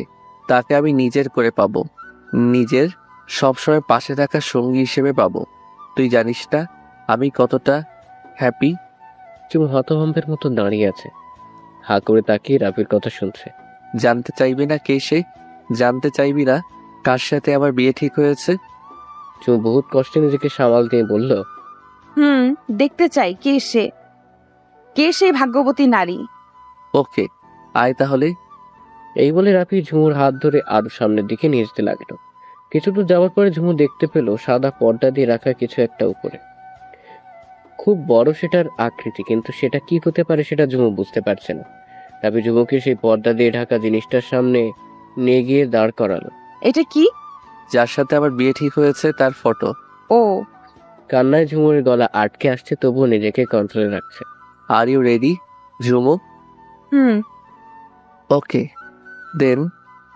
এই বলে রাফি পর্দার এক কোণা ধরে জোরে টান দিল, যার ফলে পর্দার ভিতর দিয়ে বের হয়ে আসলো বড়সড় একটা আয়না। আয়নার একদম সামনাসামনি ঝুমু, আর তার পাশে রাফি। আলো আধারিতে ঝুমুরের প্রতিচ্ছবি স্পষ্ট হয়ে উঠেছে। রাফি ঝুমুর দুই বাহু শক্ত করে জড়িয়ে ধরে আয়নাতে থাকা ঝুমুরের প্রতিচ্ছবির দিকে ইশারা করে। Look at her, she is my heart, she is my life, my everything is she. দেখ ঝুমু, ভালো করে চেয়ে দেখ আমার মনের রানীকে, যে আমার এই পুরোটা হৃদয় জুড়ে বিরাজমান, যাকে আমি আমার মন দিয়ে বসে আছি, যাকে আমি আমার সম্পূর্ণটা দিয়ে ভালোবাসি, যার সাথে আমার বিয়ে হবে, যে হবে কয়েকদিন পর থেকে আমার লক্ষ্মী বউ, যে হবে আমার জীবন চলার সাথী, যে হবে আমার সন্ধ্যার ক্লান্ত ভেজা শরীরের ঔষধ। দেখ দেখ ঝুমু। ঝুমুর যেন আকাশ থেকে পড়লো। কি হচ্ছে এসব? এ কি করে সম্ভব? তার মানে রাফি তাকেই ভালোবাসে, ওর সাথে রাফির বিয়ে ঠিক হয়েছে। কি বলছো তুমি এইসব? আমি কিছু বুঝতে পারছি না। রাফি এবার ঝুমুকে নিজের দিকে ঘুরিয়ে দুই হাত দিয়ে ঝুমুর দুই গালের দুই পাশ দিয়ে চুলের ভিতর ঢুকিয়ে আঁকড়ে ধরল। যা বলছি সত্যি বলছি ঝুমু, ট্রাস্ট মি। তারপর পিছনে ফিরে আকাশের দিকে আঙুল তুলে ইশারা করে ঝুমুকে উপরে তাকাতে বলল। ঝুমু উপরে তাকাও। রাফির কথা মতো ঝুমু উপরে তাকালো, সাথে সাথে একটা ফানুস উঠতে দেখলো। ফানুসটার উপরে বড় করে আই লেখা, তারপরে পরপর আর 4টা ফানুস উড়াল দিল। তার মধ্যে একটাতে লাভ লেখা, আর বাকি 3টার ইউ লেখা। সর্বশেষ যে ফানুসটা উড়াল দিল তাতে বড় করে ঝুমুর লেখা। সমুদ্রের উপর দিয়ে আকাশের বুকের দিকে উঠতে লাগলো ফানুসগুলো। এক পর্যায়ে ফানুসগুলো ছোট বিন্দুর আকার ধারণ করলো। এসব দেখে ঝুমুর চোখ থেকে একা একাই টপ টপ করে পানি ঝরতে লাগলো। তবে কান্না দুঃখের নয়, এই কান্না যে সুখের। সে দুহাত দিয়ে মুখ চেপে ধরে ধপাস করে মাটিতে বসে পড়ল। ওর সাথে সাথে রাফিও বসলো ওর ঠিক সামনাসামনি। আমার বিশ্বাস হচ্ছে না যে এ সত্যি। মনে হচ্ছে এটা কোনো স্বপ্ন, আর কিছুক্ষণ পরে তা মিলিয়ে যাবে। রাফি ঝুমুর দুই গালে হাত দিয়ে চোখের পানি মুছে দিয়ে, it's true, I really love you. তোর প্রতি আমি অনেক বেশি দুর্বল হয়ে পড়েছি। তোকে ছাড়া থাকতে পারবো না। তোকে ছাড়া আমার পুরো দুনিয়ায় অন্ধকারে মৃত আত্মার মতো বেঁচে থাকা। দেরিতে হলেও বুঝতে পারছি যে তোকে ছাড়া আমি অসম্পূর্ণ। তোকে আমি অনেক কষ্ট দিয়েছি, মাফ করে দিস প্লিজ। জানিস, তোকে না দেখলে কেমন অস্থির অস্থির লাগে। হয়তো তোর মনের মতো তোকে প্রপোজ করতে পারি নাই, কিন্তু এটা বিশ্বাস কর যে তোকে ছাড়া আমি থাকতে পারবো না। আর তোকে এতদিন এই কথাগুলো বলি নাই, কারণ তোকে আজকে সারপ্রাইজ দিব বলে। আর ঝুমুর আর রাফিকে কিছু বলতে না দিয়ে ওর বুকে এলোপাতারি কিল ঘুষি মারতে লাগলো। তুমি অনেক খারাপ, প্রচুর খারাপ। তুমি এতদিন আমাকে বিনা কারণে এত কষ্ট দিয়েছো, এত শাস্তি দিয়েছো, এতদিন ধরে কাঁদিয়েছো। মাফ করবো না তোমায় কখনো, মাফ করার প্রশ্নই আসে না। এবার ঝুমুর রাফির গলা শক্ত করে ধরে বলতে লাগলো, মাফ করবো না আমি তোমায় কখনো, কখনো না। I will never forgive you. এই ছেলে, শুনেছো তুমি? I will never forgive you. I hate you, just hate you. চোখ মুছতে মুছতে রাফিকে ধাক্কা দিয়ে ফেলে উঠে যেতে লাগলো। রাফি তখন পেছন থেকে ঝুমুর হাত দুটো শক্ত করে ধরে বলতে লাগলো, এই ঝুমো, এসব কি রকমের পাগলামি? আমি মানছি যে আমি ভুল করেছি, তোর সাথে অন্যায় করেছি। আর কিছু বলতে পারলো না রাফি, তার আগে ঝুমু ব্যথায় কুকিয়ে উঠলো। ছাড়ো, হাত ছাড়ো। কি হয়েছে তোর হাতে? কি? কিছু হয় নাই, তুমি হাত ছাড়ো। এবার রাফি ঝুমুরকে কাছে টেনে নিজে বসা থেকে উঠে দাঁড়ালো। তারপর ঝুমুরের বাম হাত নিয়ে ওর কবজির দিকে তাকালো। দেখলো যে ওর নামের অধ্যক্ষর খুব বড় করে লেখা। কাটা জায়গা দিয়ে এখনো তাজা রক্ত বের হচ্ছে, কবজি দিয়ে এখনো ফুট কেটে রক্ত বের হচ্ছে। রাফি এসব দেখে ওর চোখ ছলছল করে উঠলো। ও তাড়াতাড়ি করে ওর পকেট থেকে রুমাল বের করে ঝুমুর ক্ষতস্থান চেপে ধরলো। এটা কেন করলি ঝুমো? এটা কোন ধরনের কাজ? ঝুমুর কান্নার মাঝেও তাচ্ছিলের হাসি আসলো। এটা তো কিছুই নয়, আমি তো আত্মহত্যার মতো জঘন্য কাজ করার জন্য প্রস্তুতি নিয়ে বসেছিলাম। আর কয়েকটা দিন পরে তুমি আমার লাশ দেখতে পেতে, লাশ। রাফি ঝুমুরকে কাছে টেনে এনে শক্ত করে জড়িয়ে ধরে বলল, প্লিজ ঝুমো, এসব বলিস না। আর এটা কেমন কথা হলো যে আমাকে না পেলে তোর সুইসাইড করতে হবে? এটা কোন ধরনের সিদ্ধান্ত? কেন এমন একটা কাজের সিদ্ধান্ত নিলি? ঝুমু নিজেকে রাফির কাছ থেকে সারানোর চেষ্টা করছে। ছাড়ো আমায়। প্রকৃত ভালোবাসার মানে তুমি কি করে জানবে? আমাকে তুমি কোনোদিনও বুঝতেই পারো নাই, আর বুঝতে পারবেও না। ছাড়ো। এ কথা বলে ঝুমু নিজেকে রাফির বাহুডোর থেকে নিজেকে ছাড়িয়ে চলে যেতে লাগলো। কিন্তু কিছু দূর যাওয়ার পরে পেছন থেকে রাফির কথাগুলো শুনে থমকে গেল। তুই আমাকে এতটা ঘৃণা করিস সেটা জানতাম না। আরে ভালো তো তোকে আমিও বাসি। আর কালকেই আমাদের এঙ্গেজমেন্ট। ভেবেছিলাম তোকে সারপ্রাইজ দিব, কিন্তু তুই যে এমন করবি সেটা কল্পনাও করতে পারি নাই আমি। আচ্ছা, আমি যে তোকে কয়েকবার কিস করেছি, তুই বল, ভালো যদি নাই বাসি তাহলে কি কেউ কিস করার মতো দুঃসাহস দেখায়? অনেকবার ভালোবাসার বহিঃপ্রকাশ ঘটিয়েছি, কিন্তু তুই আমার ভালোবাসা বুঝিস নাই। সে যাই হোক, তুই যদি না চাস তাহলে আমাদের বাঁচার কিছু হবে না। আমি না হয় আজ গিয়ে দাদু, আব্বু, চাচুকে বলে বিয়েটা ভেঙে দিব। তাদের বলবো যে তুই আমাকে না, আরো অনেক ভালো ছেলেকে ডিজার্ভ করিস। তারপরে আর কি, আমি চলে যাব আবার লন্ডনে। দেশে আর ফিরবো না, কখনো কখনো ফিরবো না। রাফির চোখ থেকে কয়েক ফোঁটা অশ্রু গড়িয়ে পড়লো মাটিতে। রাফি কথাগুলো একদম সিরিয়াস হয়ে বলেছে। খুব ব্যথা হচ্ছে ওর বুকের বাম পাশে, চিনচিনে ব্যথা অনুভব হচ্ছে সেখান থেকে। ঝুমু রাফির এমন অবস্থা দেখে অবাকের চরম পর্যায়ে। যে ছেলে চোখ দিয়ে কোনোদিন এক ফোঁটা পানি অবধি পড়ে নাই, সে ছেলে কিনা আজকে কান্না করছে। রাফি এবার নিজের চোখ পানি মুছে পিছনের দিকে ঘুরে সাগরের দিকে তাকিয়ে রইল। ঝুমু এবার ধীর পায়ে রাফির পিছনে গিয়ে দাঁড়ালো। তারপরে পেছন থেকে ঝাপটায় ধরলো রাফিকে। আমায় বিয়ে না করে কোথায় যাবে বলো? আমাকে ছেড়ে কি সত্যিই চলে যাবে? এতদিন কাঁদিয়ে কি তোমার মন ভরে নাই? আরো কাঁদাতে চাও? রাফি কোনো জবাব দিল না। এত অভিমান কেন তোমার? 5টা বছর তো শুধু এই অভিমান করেই কাটিয়ে দিয়েছো। একটা বার খোঁজ নেওয়ার চেষ্টা অবধি করলে না যে পাগলিটা বেঁচে আছে কিনা মরে গেছে। নিজের বেলায় 16 আনা আর আমার বেলায় 4 আনাও না। আচ্ছা তুমি বলো, আমার রাগ দেখানোটা কি অস্বাভাবিক কিছু? তুমিই তো দেখেছো এতদিন আমার নিদারুণ কষ্টে কেটেছে, তবুও তুমি সেই সাধারণ 3টি অক্ষর বললে না। তবুও রাফির মুখ থেকে কোনো উত্তর আসছে না। এবার ঝুমু রাফির সামনে গিয়ে ওর গলা জড়িয়ে ধরল। তাতেই রাফির কোনো ভ্রুক্ষেপও ঘটল না। কথা বলবে না আমার সাথে? এই আমি কিন্তু কান্না করে দিব। তবেও কোনো কাজ হচ্ছে না দেখে ঝুমু রাফির গলা জড়িয়ে ধরে ওর পায়ের উপরে উঠে উঁচু হয়ে রাফির ঠোঁটে একটা চুমু খেল। এখনো কি রাগ করে থাকবে? কথা বলবে না আমার সাথে?